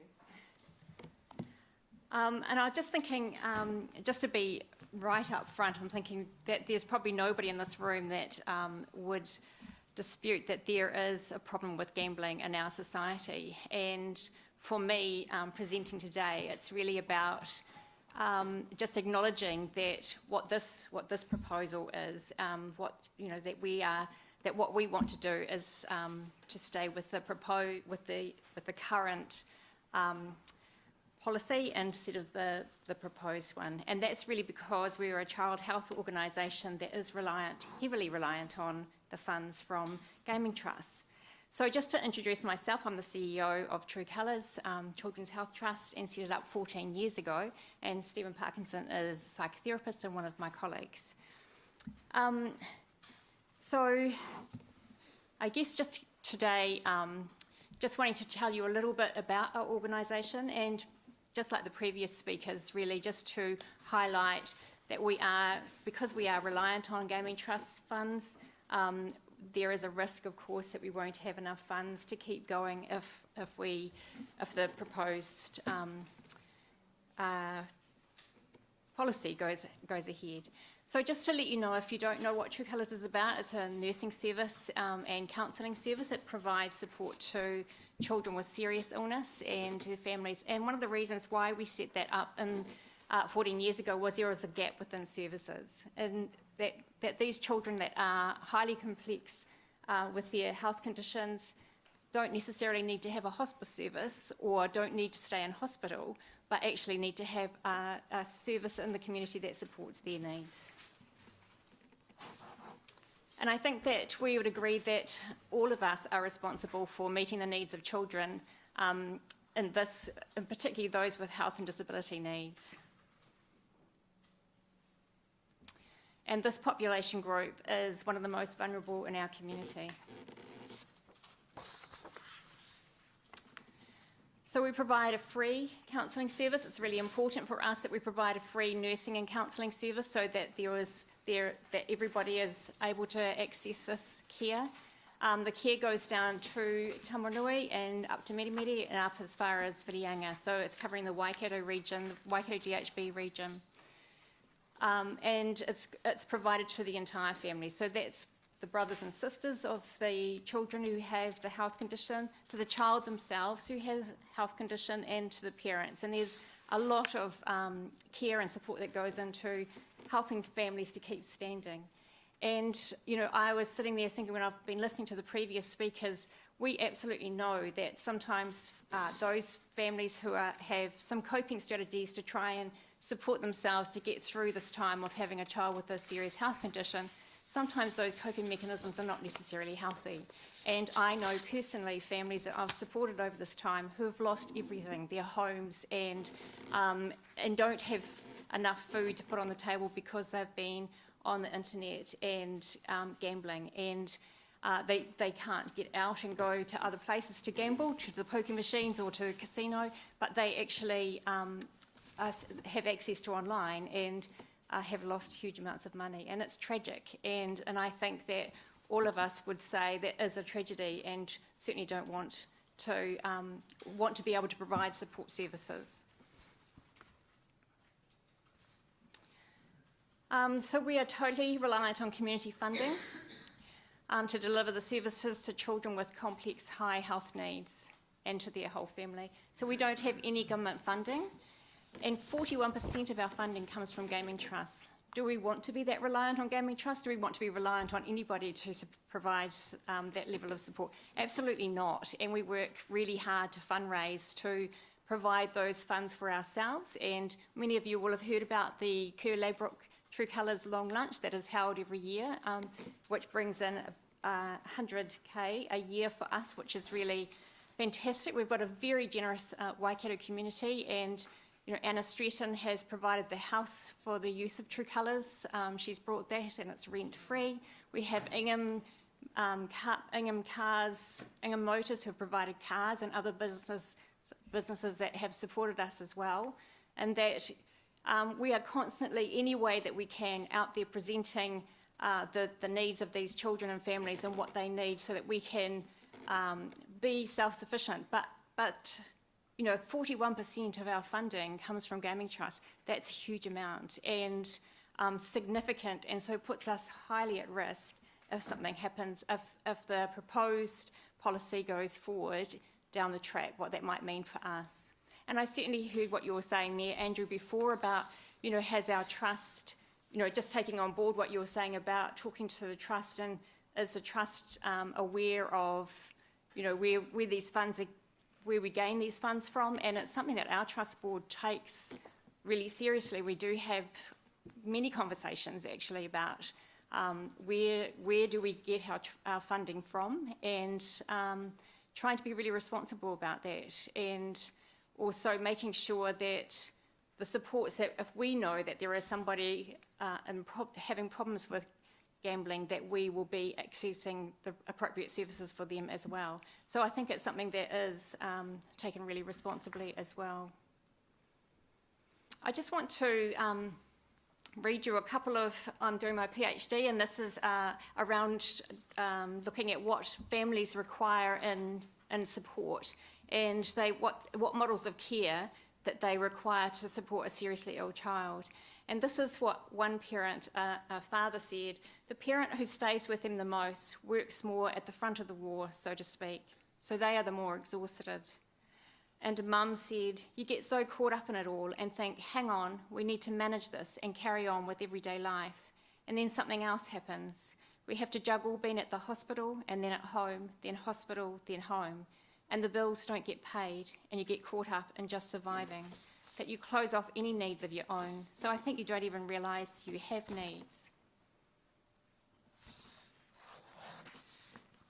And as I spoke about before, True Colours is often at the forefront of poor social outcomes for families, and we certainly support legislation that changes and minimises harm from gaming.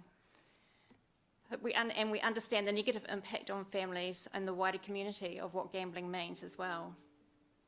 Changing the current policy is not going to make changes for this population group directly. However, it will make a significant change for this community if True Colours is no longer in a position to deliver the services.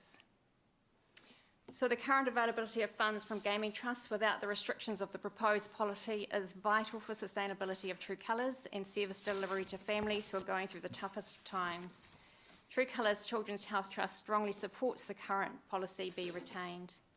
And just to finish, I want to finish with what one mother said. One-on-one counselling from True Colours has provided amazing support over the years and turned the situation from a nightmare into something great. I was enduring life, not enjoying it. They didn't fix it for me, but they gave me the skills to fix it for myself. That was really empowering and helpful.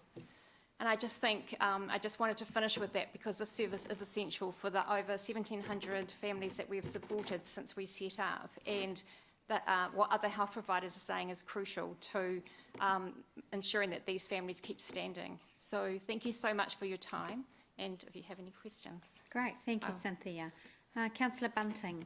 Thank you, Madam Chair. Yeah, hi, Stephen. Hello. How are you? Hey, now you're not a flabby organisation by any means. There's not a lot of you, are there? No. How many on your staff? So we have 5 full-time people, and we have 1 contracted clinical psychologist who works one day with us, and 2 counsellors that we contract to for some part-time work. And yeah, I seem to see at all the fundraising events, you're all out there with your buckets in your hand, fundraising. So how much of your time is spent fundraising versus doing what you're actually there to do? Quite a lot, actually, and I think it's a responsibility that we all take. Those of us that work at the trust actually believe that it's more than just a job. We're there because we feel passionate about the work. But with that comes and we feel really responsible about delivering these services to children and families, and so therefore we feel responsible about raising the funds. So, so it is a whole team event, and percentage-wise, I guess, goodness, 90. It probably feels like 90 sometimes. Okay. And, you know, it is quite a lot. Right. And just very quickly, did I hear you say you come across families who have lost it all? Absolutely. So what do you do with those families? So we like our support continues, like we're a counselling service as well, but we bring in the appropriate services who are very skilled at working with gambling problems, and so work alongside those services. Okay. Hey, thanks. Good to see you. Thank you. Councillor Henry. Thank you so much, Madam Chair. Well, we heard from the DHB before, and I'm just wondering, what you're doing, why is the DHB not doing that? That's a very good question. I think, look, honestly, I think that there are, the government can't support everything. I think, you know, it takes, like that saying, it takes a village to actually to raise a child, and I think, you know, the government can't supply all of the need. The Hamilton City Council can't supply all of the need, and so there is a responsibility of, you know, not-for-profit organisations to step forward and the community to help each other. And you know, we don't have any government funding. I would like to have some government funding, but you know, that's not where it is at the moment. And but you know, I think it takes all of us to provide these sorts of services to children and families. So you don't think that if you might lose the money from the gambling, that the government will step in to fill that void? No, I don't think so. I think No, I don't think so, and I don't know that the Hamilton City Council would either. I think possibly might want to, but you know, limited funds. I think, you know, funding is already stretched, and you know, like, I think that's just where it is. What's that? Thank you. Thank you so much. Okay, thank you. Thank you both for coming today. Thank you. Thank you. Well, we've got 2 submissions left, but I think we might take a few minutes break to stretch our legs, so we'll just come back at 3:15.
Now we've got two submitters left, and the last submitter from Perry Outdoor Education Trust is trying to get here.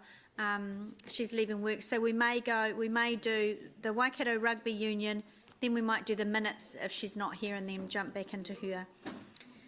All right, so the next submitter is in the room, Dave Kneebone. Hi, Dave. And Blair Foot, is it, from Waikato Rugby Union? Welcome.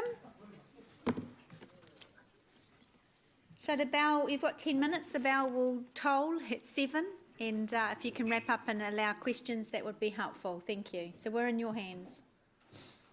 Thanks, Councillors. Thanks for the opportunity to speak to our submission on the Class 4 gambling venue policy. My name's Blair Foot. I'm the CEO of Waikato Rugby Union, and with me today is David Kneebone, who's the Deputy Chair of the Waikato Rugby Union. The first part of our submission, which I'll deliver, will be, I'm guessing, very similar to many other submissions that you've heard and will hear in regards to this policy from other sporting and community organisations throughout Hamilton and the Greater Waikato. The second part of our verbal submission delivered by David will highlight a different area of concern, and I'll leave him to elaborate further on that shortly. So the Waikato Rugby Union is an incorporated society, member-based organisation with approximately 35 members or rugby clubs across the Waikato, which currently provides support to over 12,000 registered players, coaches, referees and administrators in the development, promotion and delivery of rugby in the Waikato. We are a $6 million business with a professional board of 7 directors, managed and operated by a CEO and a staff of 25.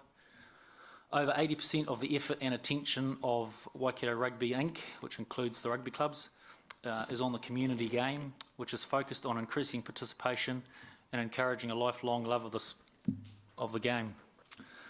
Now, it goes without saying that the benefits of rugby to our community are many and varied and ultimately provide a positive impact for all of those involved in what is our national game. We currently have around 6,000 children, both boys and girls, under the age of 13 involved in some form of rugby that is organised by us or one of our member clubs.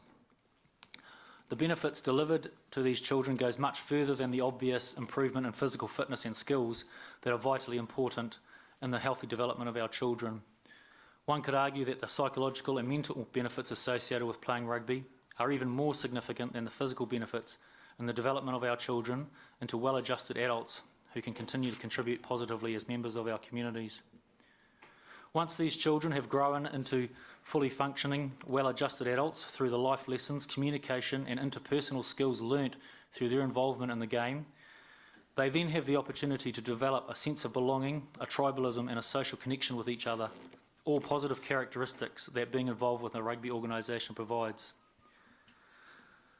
It is obvious that the Waikato Rugby Union and our member clubs will continue to require significant funding in order to be able to continue delivering these unquestionably positive benefits and outcomes to the wider community.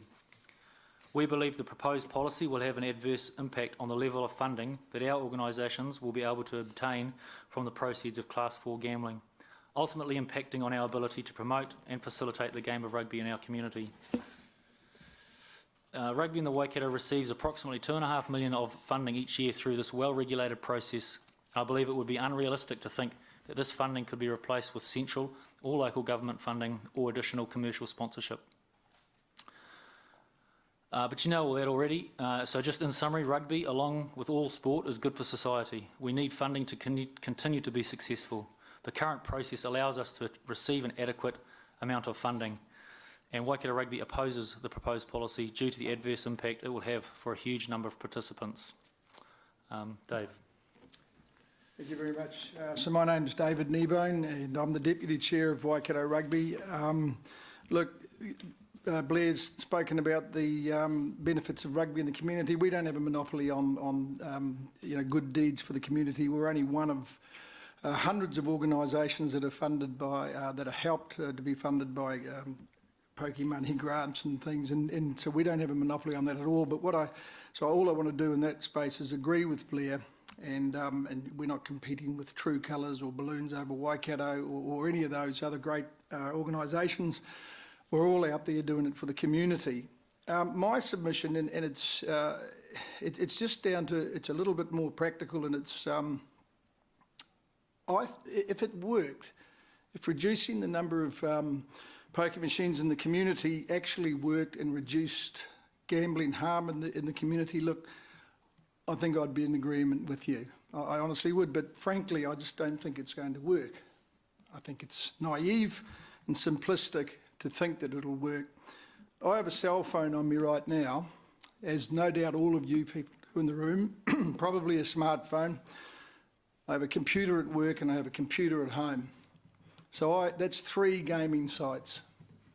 I'm going to suggest to you that there's at least 150,000 gaming sites in Hamilton, not counting the ones that you're counting, the ones that are in the pubs, which are the ones that we're referring to today.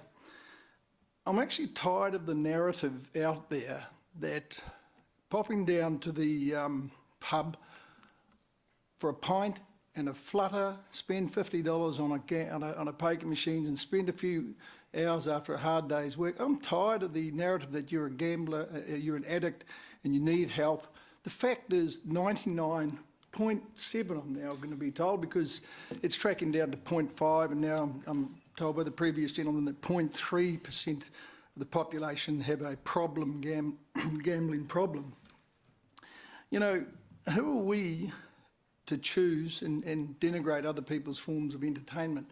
Frankly, that's what it is for the vast majority of people that use poker machines. I poke my head in and have a look. I've never had a turn on one of them in my life, but you know, there's lots of gainfully employed people spending their hard-earned money, having a flutter, and they're quite entitled to it. And I'm aghast at the sort of the judgmental attitude that seems to pervade when it comes to that particular form of gambling. It's like, you know, we spend almost as much on lotto, and somehow that's not a problem. In fact, you know, these amazingly emotive advertisements on television, and you know, having these family people out in boats, and it's in the millions of dollars worth of advertising, and somehow our little trip down to the pokies on a Friday night after work is so much worse than lotto, and it's so, you know, that's my opinion on that one. But it's quite interesting doing some study in the last week or so that, look, one of the few social indicators that New Zealand actually score quite highly against countries such as Sweden and the USA and Great Britain and other countries, we actually score very highly against them when it comes to not having gambling problems. Australia have apparently 4 times more gambling problems. So I think we're overrating the extent of this apparent problem. And I'm about to finish now because that's just put me off. It's designed that way, Dave. It's designed that way. Sure.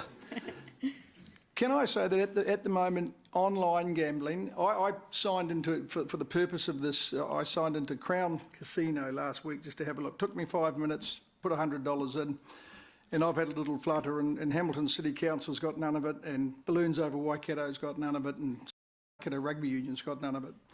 And so I've joined the 150,000 other possible gambling sites, which the council has no jurisdiction on whatsoever. That is the Wild West of gambling out there online. And look, we're all spending more time online, we're spending more money online, we're shopping online. Why would gambling be any different?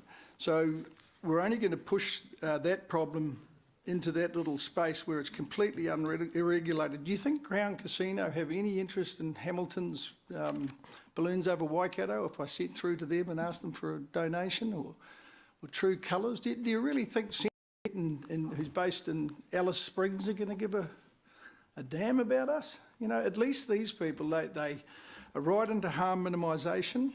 They are into the community. What is it, 34 or 40% of the money goes back into the community. I just worry that we are going to unleash a little genie out of the bottle, and that's in the form of online gaming, and we'll look back at those great days when we had those responsible people running well-organised little shops around, little pubs around the community, and you would think, gee, they were great days. You know, there was a lot of responsible people working for us. So, in conclusion, I'd ask Council to look at this issue with impartiality, check the actual statistics in terms of harm caused the tiniest minority of gaming users, and bear in mind that a regulated environment, that any harm that does occur is far more likely to be addressed and mitigated. Thank you. Thank you. Questions, Councillor Henry. Thank you so much, Thank you for your submission. Look, the DHB before said that groups are apparently not creative enough about funding, and so they should look more into that to make their money instead of from supposedly harmful, gambling. So are you not, have you got no other ideas about fundraising, or? Oh, look, we have multiple avenues of raising, absolutely. And in answer to Mayor King's question before to the previous submitter, yes, we do have a look at, you know, where the source of the funds come in, and I can sleep at night quite happily taking money from these very responsible gaming operators. Absolutely. Okay, thank you. All right. Thank you, gentlemen, for taking the time to come down and present to us today. Right, and our last submitter for the day is Karen Singers from Perry Outdoor Education Trust. Good afternoon, Karen. Thank you so much for coming down a little bit earlier than when you were scheduled.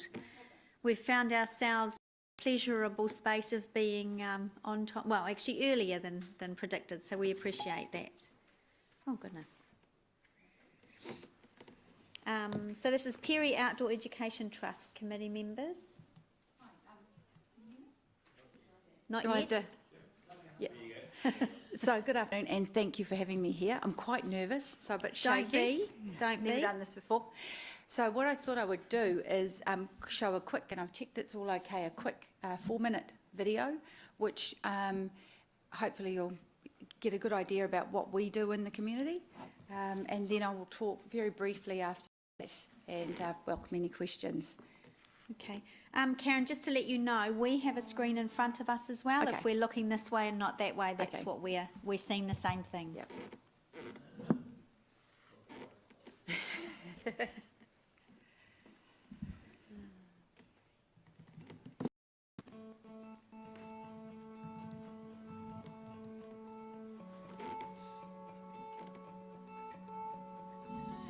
Outdoor education has always been a cornerstone part of New Zealand culture, and with a traditional school camp is that fond memory that everybody thinks back was the best part of school every time we went on camp.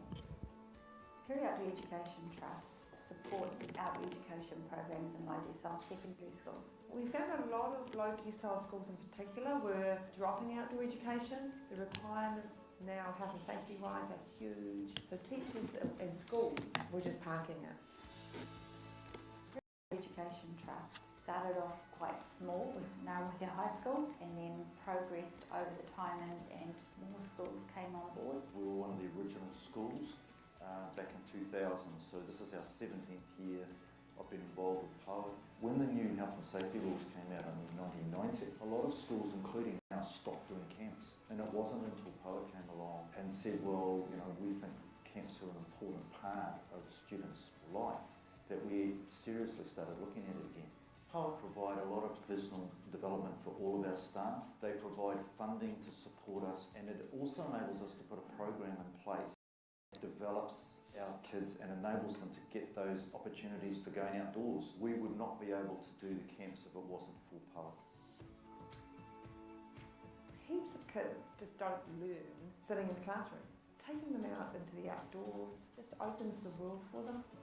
A lot of the students, they don't excel in school, they can struggle in that environment, and yet you see a completely different side of them out in camps, and they realise that they have a lot to contribute because now they've got an environment in which they can excel. It shows the kid, I'm not just the bottom of the class, I'm a leader. It shows the teacher as well that he's a kid that actually can learn. Staff and students to get closer together. Those social barriers get broken down and you start to learn more about the kids that are in your class. You get to see the students grow and move through various stages of camp, and you can see them where they've come from and they're growing. They're actually putting back into the year 7s and 8s now where they were 7 or 8 years ago, so it's awesome. I'm Blair Warner and I'm here on my Year 13 leadership camp here in Kotodonga. The camp is to help us build our leadership and communication skills to help us work in a team. We've built a bivouac which we're going to be staying in for the night. Having senior leaders running and managing on junior camps enables them to have experience in the role of leadership, but also shows that they are a role model to their junior students. How their role modelling of positive behaviours influences the rest of the school underneath them. Being a leader for me is like responsibility, being able to help with our juniors and pretty much helping others in their struggles. The personal growth on these camps through finding that they can rise through the challenge and achieve is fantastic. And then they've got the confidence then to try new things outside, to go to university, to go to tech and try something different and not be afraid to fail. It's very much about empowering them to be the best they can be, to believe in themselves, having confidence in what their strengths are and owning it, who you are, what you can do. Low cost, low risk and local is the 3 L's that we talk about. We support schools to run teacher facilitated camps so it's a far more sustainable way to do things. Over the years, we would have subsidised students more than $2.5 million, but that's direct costs to young people and getting them into the outdoors. So that's significant for a little organisation like ours. We're really proud of the work that we do, and it's so very important today because these young people are the leaders of our future, and this is where we need to be investing our time and our energy into our future.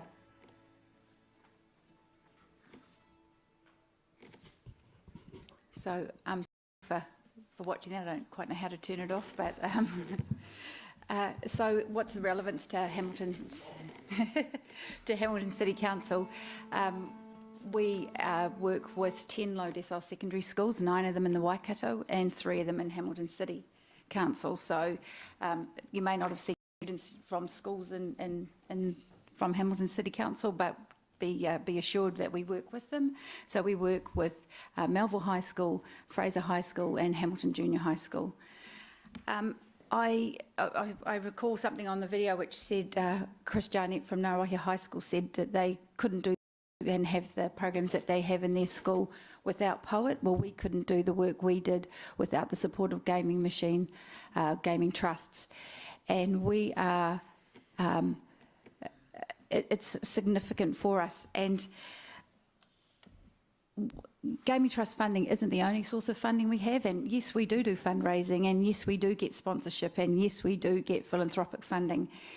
But gaming has its place in that mix, and without it, we wouldn't be able to do what we do. We've been supported for years by gaming when nobody else supported us, and I can only thank them for that. And say, from a personal observation, is that over the years, gaming trust funding and the way it's managed is the most effective, efficient, accountable way of any kind of funding that we receive. The dollar that you apply for has to be spent in the way that you applied for it. You can't just decide you're going to spend it on something else or have a fudgy sort of, oh yeah, I kind of put it towards those program costs. So the accountability is the highest. It's way higher than any other type of funding that I've experienced. So, and I've really seen that in my 10-year involvement just improve every year on year. In fact, gaming trusts are the hardest trust to get funding out of.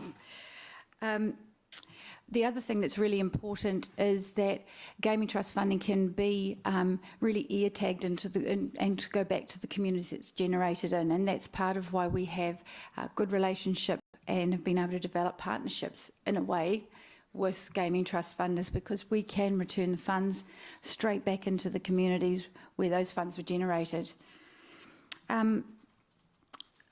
As far as where do we go, and I just an example, I'm not sure if you realise as well, we get central government funding. We get, we've been successful the last 3 years from getting some funding from South Waikato District Council for our program at Forest View High School in Tokoroa. And we've been successful for the last 3 years for getting a small grant from the Hamilton City Council Single Community Trust grant. This year though, we were declined. So that's a good example. Where does an organisation like ours go if you're going to shrink it even further? So wrapping it up really quickly, we don't support the proposed change. I think that the trusts are doing a commendable job, and they have changed over time, and that needed to happen. But I think they do a really good job, and we are proud to be beneficiaries of that funding, and I think we put it to a really good purpose. Is that all right? Yes, that's great, Karen. You did really well. We'll go to questions now. Councillor Casson. Thank you, Karen, for your submission, and also Poet do an amazing job. Thank you. Giving some kids some direction in life. Can you tell me how much of your operating budget comes from gaming machines? And I'm not answering this in a convoluted way, but probably 8 years ago, it would have been maybe 80% of our funding. And then we've realised over time, with that shrinking pool of funding and that high and more competition around that funding, that we needed to change what we did. So we have embarked on reducing that down now. So gaming probably accounts for about 25% of our funding. Yeah. So it's still significant because we have maxed out every other source of funding, and you know, we invest in trying to get sponsorship, but there is only, you know, so much, there's only so many dollars out there, and we work in communities where we don't feel that we can be taking funding out of those communities to support our organisation directly, because the schools and other people in those communities are also need that for other things that are going on. So hopefully I answered that. Yeah, that's good. And lastly, so I see that you work with it's low decile schools. Just asking if I'm correct here, by you know, taking these kids from low decile schools who are probably, or more than likely, come from families that are affected by problem gambling or relatives and everything else, you see that as giving back to those families? Yeah, well, I recall the earlier submitter who mentioned, I think it was 5%, something like that. So our programs take every year 9, every year 10 and every year 13 student from any school. No one is excluded through cost, so we ensure that every child goes in that cohort. So we have more than, this year we'll have probably something like 3,000 young people into the outdoors. So yes, there may be some young people by gambling that are in that pool of students in that year, but they could be affected by many others, by poverty not caused through gaming. But you know, there's a whole lot of reasons out there, but we don't exclude anybody from any of our programs. Fantastic, thanks, Karen. Yep. All right, that's all the questions. You did really well if that was your first time submitting to us. Well done. Thank you. And thanks for coming early. Okay, committee members, that's all of the submittals. So we will move back to the report. We'll have Ricky come up to the table, and thank you, Ricky, for staying all day as well. I'm sure you've made copious notes. And what we'll do is we will go to the dangerous and insanitary buildings one first, just to see if elected members have any questions on the report, not on the substantive issue. And any, why does it do that? It's fun, isn't it? Yeah, possibly. I think you're right. And then if we have any further information we want to bring back on that one, and then we'll go to the gambling one, then we'll do the minutes. So we're on page 18.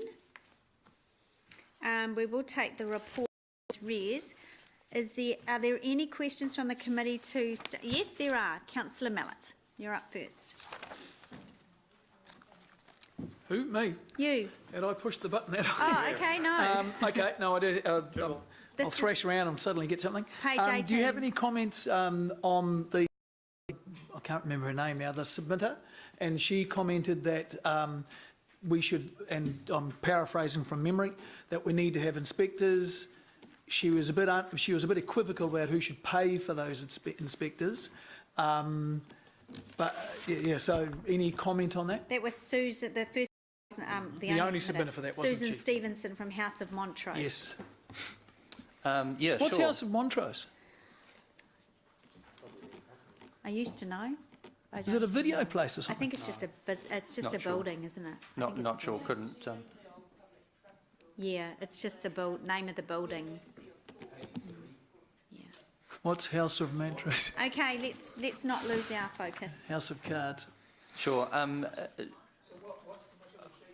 She was the one and only one for the dangerous and insanitary buildings policy. Yeah, first up for the day. Yeah. And I think the submission was that council needs to be more proactive in policing the standard of buildings, and she was unequivocal over who should pay for that. But yeah. That's right. If I recall correctly, the submitter proposed that the policy as drafted was drafted in a reactive manner, where the council was taking a stance that it required the general public to raise dangerous and unsanitary buildings to the council's attention, and therefore it should be flipped, and council should take responsibility for identifying that. So there's a number of things, I guess, in that scenario to give us some context. But remember, sorry, hang on, we can't deliberate here. So this is around what information will you be bringing back to help us respond to that? Right, okay. So I guess the response that we would bring back in response to your question, Councillor Mallett, would be around the investment and resourcing that would be required for council to go out to be able to manage that number of buildings. So the policy is proposed as all buildings, commercial and residential. So we would bring back the implications for council and the costs associated with us going around on a monitoring regime to identify dangerous and or unsanitary buildings. Just to be clear, what do we do now? So currently, both we are responsive to concerns that are raised with us, but also if we identify anything. So when you say that is literally the public or a neighbour saying, hey, that looks a bit dodgy, I'll ring council and say, I think that building's going to fall over, I think it's got asbestos or something like that. Yeah, absolutely. Okay. Any inquiry that we receive, we will investigate to ensure that public safety is being managed, whether it be residential or commercial. We will send out an inspector, and if we're unable to ascertain, we will get a suitably qualified expert to do that for us. Okay, so we wait for something to be advised to us? That is one way, yes. But that's what we currently do, isn't it? And I'm not being judgmental, I just want to figure out what we do. Yes, so in one token, yes, we do get complaints, and in the other case, they do have staff who go around who, and in the normal course of our inspection regime, that's both completed buildings as well as buildings being built, we have a duty of care, so we will identify them as we're out as well. Okay. And that is funded through the general rates? That is funded through building consents currently. So building unit is, as it currently stands, is 100% self-funding. So building consent levies pay for the monitoring of buildings. I'm a little bit ignorant on this. Building consent issues I thought was about the way the building is built, and we're checking to make sure its cladding's right, the foundations are right. But 10 years later, we're not still going back there checking, eh? So this was... Sorry. Yes. If a person rings up 10 years later and says, hey, that building's falling over or going to fall over, that wouldn't have been factored into the building consent cost. That will now be, I assume, just a general rates. So two areas of the building unit. Building consent functions, which is, as you say, you get a consent, we inspect it for compliance, and then we've got our territorial authority functions. Which is a discrete, short period of time whilst the building's being constructed. While it's under construction, reviewing the building consent and making sure it's built. And signing off so that someone can say, yep, you're allowed to build, you're allowed this and you can sell it and all that sort of stuff. Yep. That's right. So building consent, and then we've got our TA functions, which is when we go out and we inspect. So territorial authority functions, which is when we go out and we inspect building warrant of fitnesses or complaints. All of that is all wrapped up in building consent fees. So the building unit is self-funding. Okay, so you need to be bringing back in that report just how that process works and that you identify those buildings, and then some options, if there are any, to respond to Susan's submission, which is we should be more of an enforcer rather than a responder. We will have a look at the policy. The policy does actually state that, but maybe not clear enough. So we will review that. So you'll bring back some commentary on that. Can I ask, sorry, yes. I don't want to monopolise this. Yeah. Is there some ability to identify at the start of a building that this is likely to be a building that needs to be checked every 5 years as opposed to every 10 years? And I'm not sure what your category, it might be the fact that this is a heavily used building, might be the highest building in town, so therefore there's risk it'll tip over. I'm not too sure what I'm talking about here, but is there some way we could, because the thought of checking a building in a city once every 5 years sounds crazy. So every commercial building is currently audited every 2 years under its building warrant fitness regime. Okay. So that's more the specified system. So that's ensuring that the sprinkler system is going to activate in the event of a fire, and things like that. and lifts and so on. So from an event perspective, we already do that from systems. Okay. What we don't currently check is verandas, structural connections, those sorts of things. That would require us to employ structural engineers. Yep. Okay, yeah, so it's just so we can cover off those questions in that report, that would be quite helpful. Councillor Southgate. Thank you. Just want to add to that. Are there any examples of councils that do things fundamentally differently, more along the line of that proactive seeking out and raising the, because I think what Susan was after was raising the bar. And she did touch on a few things that would be outside of scope, wouldn't they, such as criminal behaviour, breaking into someone's property and whatever. So we, when we redrafted the current proposal, we looked at other councils' policies. We've also looked at Gore's policy, which was raised as an example this morning. None of those policies have taken a more proactive stance around a regular inspection regime. The furthest any council goes is, as I've just explained, around the building warrant of fitness process. So the challenge we have in this space is these buildings that are potentially considered dangerous or incentive is something that happens over time or as a consequence of something, whether it be that somebody hasn't maintained or somebody has taken down some form of structure within the building that has then caused it to be structurally dangerous. So it's more of an action that causes it to become dangerous or unsanitary. I am interested in the wide set of tools that we might have to become aware of that, because Hamilton's got ageing property portfolios really around the place, and like you say, I don't know, I know that's that will be on the property owner, because we could probably throw a stone at half a dozen in that condition out the window here. So yeah. So I think you're really. I'm just careful we're not getting into deliberations and comments and things. So I think you're really clear about what, because I would have asked for the similar information around that tension between enforcement and regulatory and reactionary, and what is available to us. So just make sure that part of the report that comes back for deliberations is quite informative. Around the potential proactive tools that are, whatever they might be. Yeah. Okay, so is there anything else, any other information for that report? I don't think there are. So we'll go to page 18, and I move that the recommendation that we've considered the submissions, received the analysis, and that the deliberations report will go to 24th of May. I will move that happen. Thank you. Councillor Casson has seconded. Any debate? All those in favour say aye. Any against? That's carried. Thank you. So that's that one. Now we'll move on to page 21. So we'll just take the report as read. We'll do questions of the analysis of the report. Now, very mindful here that we don't slip into any form of deliberations. I do have some items that Councillor McPherson has texted me and asked me about information he wants to come back. You may have captured them, Ricky, but we'll go around the room anyway. So, Councillor Mallett, what would you like to question? Need to check on, and once again, and this is the third time it's happened since I've been on council, is what's it called? Public health, or what are those people called? Population health. Yeah. I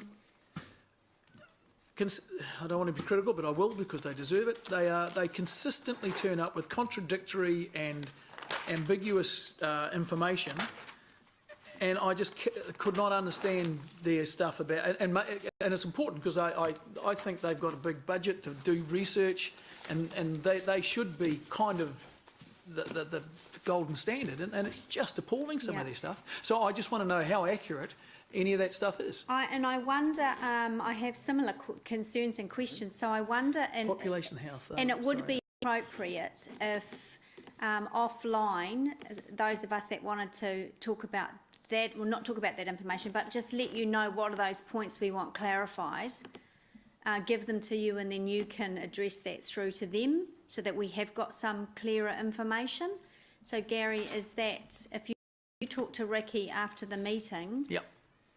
Through that Okay. submission, and any other members, if you want to have a look at it in email, because we didn't have time through this today to drill into the detail of actually This where is to them get talking this about the figure low and- risk people are more risky or something Yes, like that. yeah. Because and that index from charity was really quite clear, and yet it wasn't clear through population health. So Can I just ask who they are again? the DHB. They're part of the part DHB. of the They're the DHB. research part of DHB or something, are they? Well, yeah. They deliver they're services hopeless. and things like that, yeah. So I think it's important that when people are submitting on the basis of facts and figures that they can support that, so. Gary, is there anything else on your list to come back for deliberations? No, I mean, again, just a bit more clarity on how many people are hurt. I know that's a tough one, but Yeah. I think there is something called an addicted or a habitual gambler or something. I'm not sure what the term is, but there is something, people who are incorrigible and Yeah. have had their lives ruined, which is something we need to have. Like more information on the categories in Yeah, the index.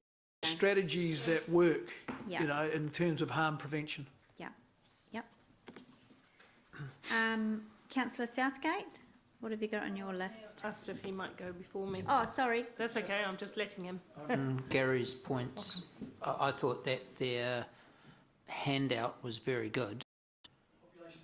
Yeah, so the handout they gave us, I think, was very good and very accurate, but I think that they just weren't that good at explaining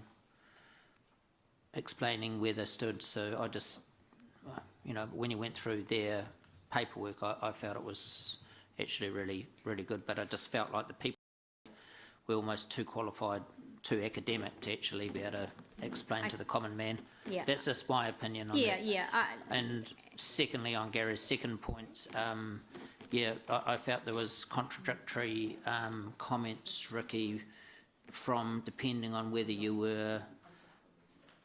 what side of the fence you were on, as to how many people were harmed from gambling, and I think it was similar to where Gary was heading, and I'd just like to have some little bit of independence come back to us on that area.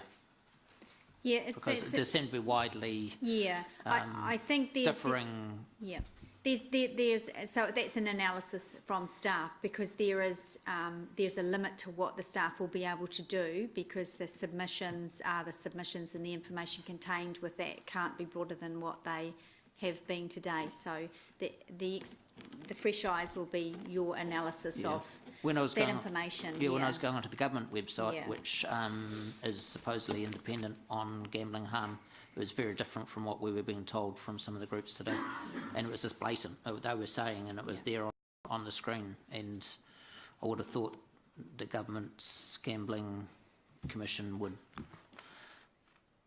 you know. So I am questioning some of the harm figures that were being talked about from some of the groups who had an interest in it, and I'd like some independent feedback from staff. We'll have a look at that, yeah. That gambling harm is 2.5 times more than diabetes. Now, diabetes is very active within our community. I would be stunned if that was accurate. I don't want to call it a lie, but I don't. There's nothing else to call it. And as I said, there's some caution to be applied here, because we can't go and look for new information now, but staff can provide an independent analysis of the information that we have got, but that can include them to, say, a government site and bringing us some information. But in terms of the quality of the information that we've got, and Councillor Mallett, you raised concerns about, it's up to us to apply, you know, the individual weight to each one. And if we believe that we are not convinced by a particular argument from a particular submitter, well, then we'll apply the relevant weight to that, I guess. We can't, I'm just cautioning, we do have to be, our only vehicle now is through staff and their analysis and work and bringing it all together. So if the information is incorrect, I certainly would like to know. Yeah. So Councillor Southgate? Thank you, Madam Chair. Just a couple of ones, just some clarity of information around, I understand the legislation for casinos is different, but the potential impact of casino expansion or and relative impacts of that, it would be just quite good to have that kind of out there, you know, rather than a sort of a side issue, because I think it is relevant. Because potentially we could get more machines in the casino, they could expand, create another large room with lots of machines being under different legislation, is that right? But I need to know more about that. Well, I'll bring that information back. Yeah, because, you know, it's not something I've done a lot of in the past. I'd like to see the survey that was conducted in Auckland and understand the Auckland survey more. The Auckland Council one. The Auckland Council survey. Who came after the hospital, population health, and then there was the no. Yes, thank you. And he gave the breakdown of data around people who have a serious gambling problem also have one of these other things that's in his handout. I know. I'm interested in the source, but I'm also interested because we did ask it, so I think it is all right in the process to get further information from population health on the same matter, because they did indicate they could give more. And then we've got a balance there. The relocation issue, I'm interested in that. I'm still trying to percolate in my head what conditions around relocation would do what outcome. So it's a little bit, you know, some people spoke to relocation within the zone. Some said if you were on a pub, and some, you know, there was a lot of talk about relocation of machines, and I'd just like to understand a bit more about that, if I could. I know that's a very global request, but there'll be implications of where you pitch your relocation criteria. So what are you actually seeking though, Councillor Southgate? Because the whole purpose of this, well, this proposed policy is no relocation. So what are you wanting? Yeah, I know, but people put it on the table that no relocation was fine. Other people said it wasn't. So, and they had different reasons for it. Some of them said things like, well, you limit it just to clubs, but you shouldn't let pubs relocate. And there was a number, I'd have to go through my notes, but there was some stuff around that. Do you understand where I'm coming from? A bit? Yeah. At all? Not at all? No, I think I do. So you're talking about the differences of merit in terms of relocating, not relocating. Yeah. Do you want some specific I want to understand more about what advantages and disadvantages, implications of some of the options that other people have raised with us today around relocation. Okay. And I can't really hear very well because... Guys, we can't hear. Thank you. Sorry, but it does get... Yep. One other thing. Just that whole evidence, that data system. I want to understand what parts of the data are there, and that everybody acknowledged there were gaps in the data. So I'd like to understand what's going to be done about that. I think that's it. Okay. Thank you. Councillor Bunting, what's on your list? Only one really, and we started to tease it out a bit more, and I just wonder if you could explore in there, and if it's appropriate to ask about the harm minimisation, exactly what they do. That will make things a lot clearer when it comes to decision time for me. Are you talking about the existing bars and pubs? So what the internal affairs gives them to control the environment? Yeah, exactly, and how it works. So the legislative requirements in terms of harm minimisation, so some of the practices that they do? Yeah, exactly, that would help me a lot. That would be great. That's a really good one, Mark. Thank you. That's all I got, thanks. Councillor, can I go first in case I've got some of your things? So I would like on the list, if you haven't already got it down, Ricky, which I'm sure you have, to look at some of the other TLAs that have a sinking lid policy. I've heard from a couple of submitters that we would be the only council to go this far, the only council in New Zealand who will not have a relocation clause. So I'd like to see a bit of a graph of comparing us to some of the other TLAs.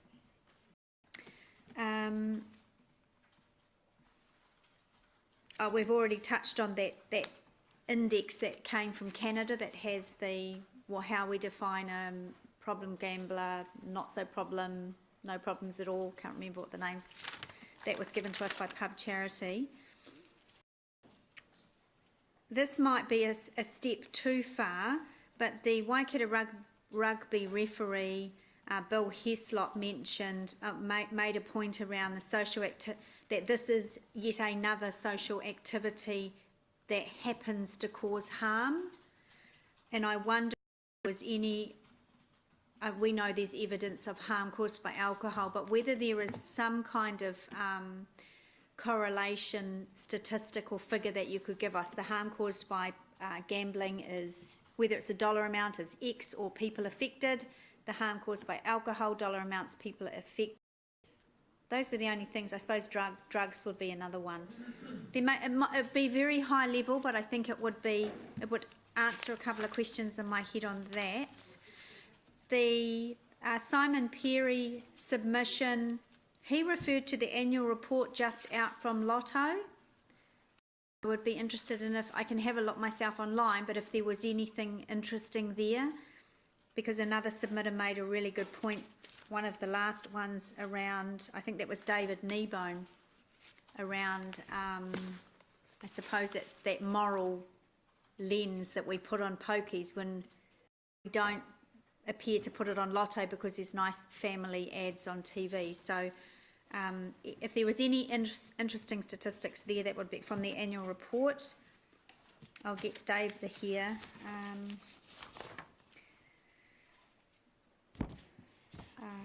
It's a breakdown of my... so Councillor McPherson has asked for annual figures.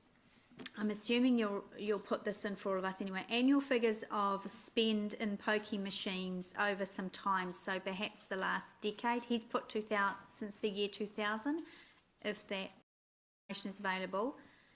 The number of machines and the... We're only talking pokie machines in what do we call it, category 4, right? Not...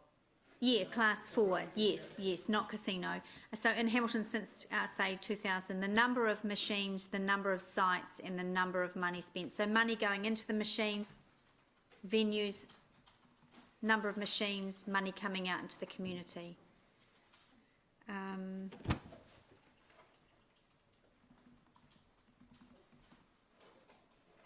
He did have another one.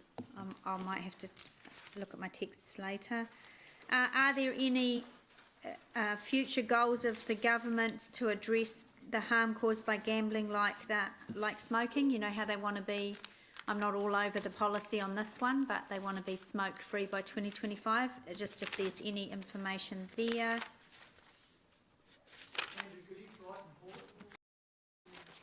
And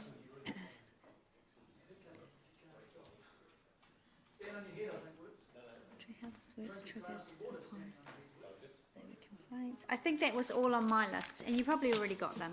So, Councillor Mallett, did you? I mean, I hate to bone on about this, but on page 2 of the, what do they call, population health handout, they are suggesting that there's 2.5 times more people hurt by problem gambling than there is diabetes. I go to the New Zealand Department of Health and ask how many people have got diabetes, and the answer is 240,000 people have got diabetes. So, and there's another 100,000 who probably, okay, this is a not so precise thing, 100,000 who probably have it but don't know about it. So they're saying, just going the very conservative figure, they're saying 240,000 people have got diabetes, times 2.5 would be 600,000 people have suffer harm from problem gambling. Yeah. I mean, it's not me, so some of you guys here must be really thrashing it out on the... So I just don't trust any of what they provide us. I know your point's been well made, but now we're to sort of debating points. I don't know how much we can trust these people, and I've said this publicly before. It's just dreadful what they come up with. I'm hearing the message, and Ricky's got the concerns. So if you talk to Ricky. If you talk to Ricky offline, there may be a way to that. Noted. Councillor Casson? money's being spent by these people. Councillor Casson? Just a matter of interest, Ricky, the guy who's in charge of the gambling machines and the harm reduction policies and everything is Clark McMichael. I don't know if you know him, from DIA. He's probably the best person to contact. Yeah, Clark. Yeah. Yep. And Thanks. Mayor Andrew? I just think, Ricky, Gary's asked directly about the graph on diabetes versus problem gamblers, or it wasn't problem gamblers. I don't think Gary, it's those affected by gamblers. We know is much more than the person who's pulling the lever himself. So could you go back to them and follow up as to where they got that figure from, rather than us just accuse them of not of not having the result without them here to actually explain themselves. So I just think that you need to follow up on that one. Yep. I asked the question about the 9% the 9% that they only took each time you pull the lever, and I asked specifically how that compared with overseas, which I understand is far higher than anywhere else in America or Australia. Can you follow up on that one? Because they were using the figure like it was a positive when it may well be a negative. So I just want you to follow up on that one for us.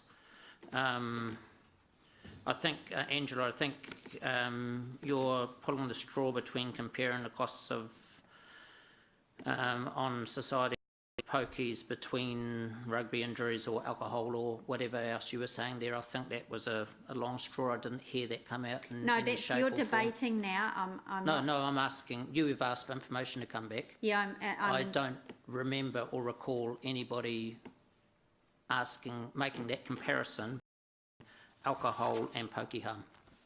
That didn't come up. no, it did come up several times. The percentage between the two. So we just need to ensure that what is part of the presentation before you go researching the information. Look, with respect, Mayor Andrew, I've been doing this process for 11 years. I know that we are only allowed to respond to submitters. I will check with Ricky offline to make sure, but I would not have asked for information that wasn't raised today, or information that I think might be helpful. Something 77% less than hazardous drinking, which is Okay, so that's clear there. Several submitters have drawn that line. Yeah. So just ensuring that. No. Okay, Gary. That's right. Right. Let's just stay focused, people. Mayor Andrew, what else have you got on your list? And just, Andrew, I didn't understand your question where you referred to David Kneebone and the difference in harm between lotto and pokies, or can you just explain what that was? So the information that I'm asking for, that a lot of submitters have also raised, and it's the difference between why is this policy focusing on harm reduction on pokies when there are other harm reduction activities around. And there were many graphs, I think, and I can't remember who it was, but Lotto was one of them, was one of the highest spends. So and David Kneebone, to quote David Kneebone, he said the same thing, asked that same question around why is the policy focused, if we're so intent on harm minimisation, I can't find it, there are greater harm activities out there than pokie machines, so he's asking for a more conservative approach to the policy. So I want to know, my question to staff is responding to those points made through submissions on, is there information available out there that that could help us make a decision on this much is spent in gambling on lotto tickets and it affects this many people, this much is spent on gambling on pokie machines and it affects this many people. There may or may not be that information out there, but quite a few submitters did raise it, so I'm interested in that. Yeah. Okay, Councillor Henry, what's on your list? Well, on my list is just what's following on from one of the questions that we asked Ricky to check out, and that's about the diabetes. And I can imagine that the DHB will come back and say with the gambling it will affect the whole family. how many does it affect when somebody in the family has got diabetes? You know, that's the same thing. It's the same argument. So I would love that. Yep. Okay. All right, that's great. Right, that's the full list. I'll just check when we finish. Just check my phone, Ricky, to see. I think I've missed 1 point from Councillor McPherson, but you may have already captured it. So we're on page 21.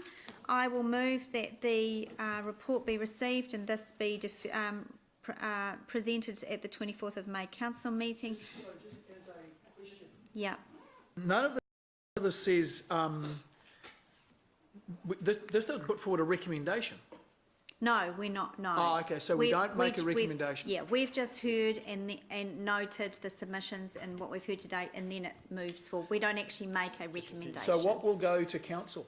The deliberations report, so everything that... And along will there be a recommendation, we do it or don't? Yes. Oh, okay. Yeah. But that doesn't come from us. No, that doesn't come from us. We're not allowed to All it says is the deliberate. information moves forward. Yes. Is that effectively? Yes. Okay, with no Yep. recommendation. But plus we've also helped inform the Narrow it deliberations down and- report. Yeah, because we've heard, we're the group that's heard the submitted.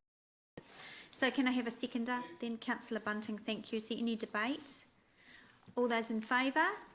Any against? That's carried, thank you. We'll just do the minutes on page 5 and 6. I can confirm.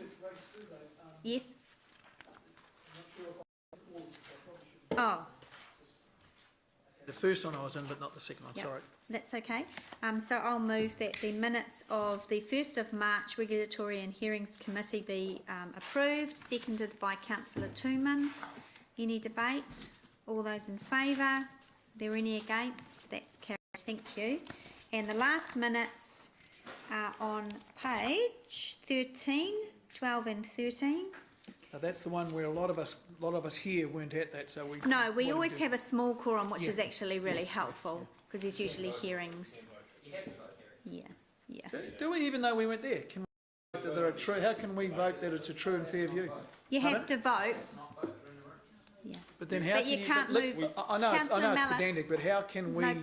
cast judgment on something we weren't here to ensure you? So you can't. It's I'll best rely on practice to James. not. It's best practice to not move or second if you weren't at that. If you weren't at that okay, meeting, right. but you can vote to accept it. Thank you, Councillor Casson. Seconded by Councillor Henry. All those in favour? Any against? That's carried. Thank you very much, everyone, for a really good meeting today. Yeah, thank you, and thank you, staff. Thank you, governance staff, and thank you, Ricky Bobby.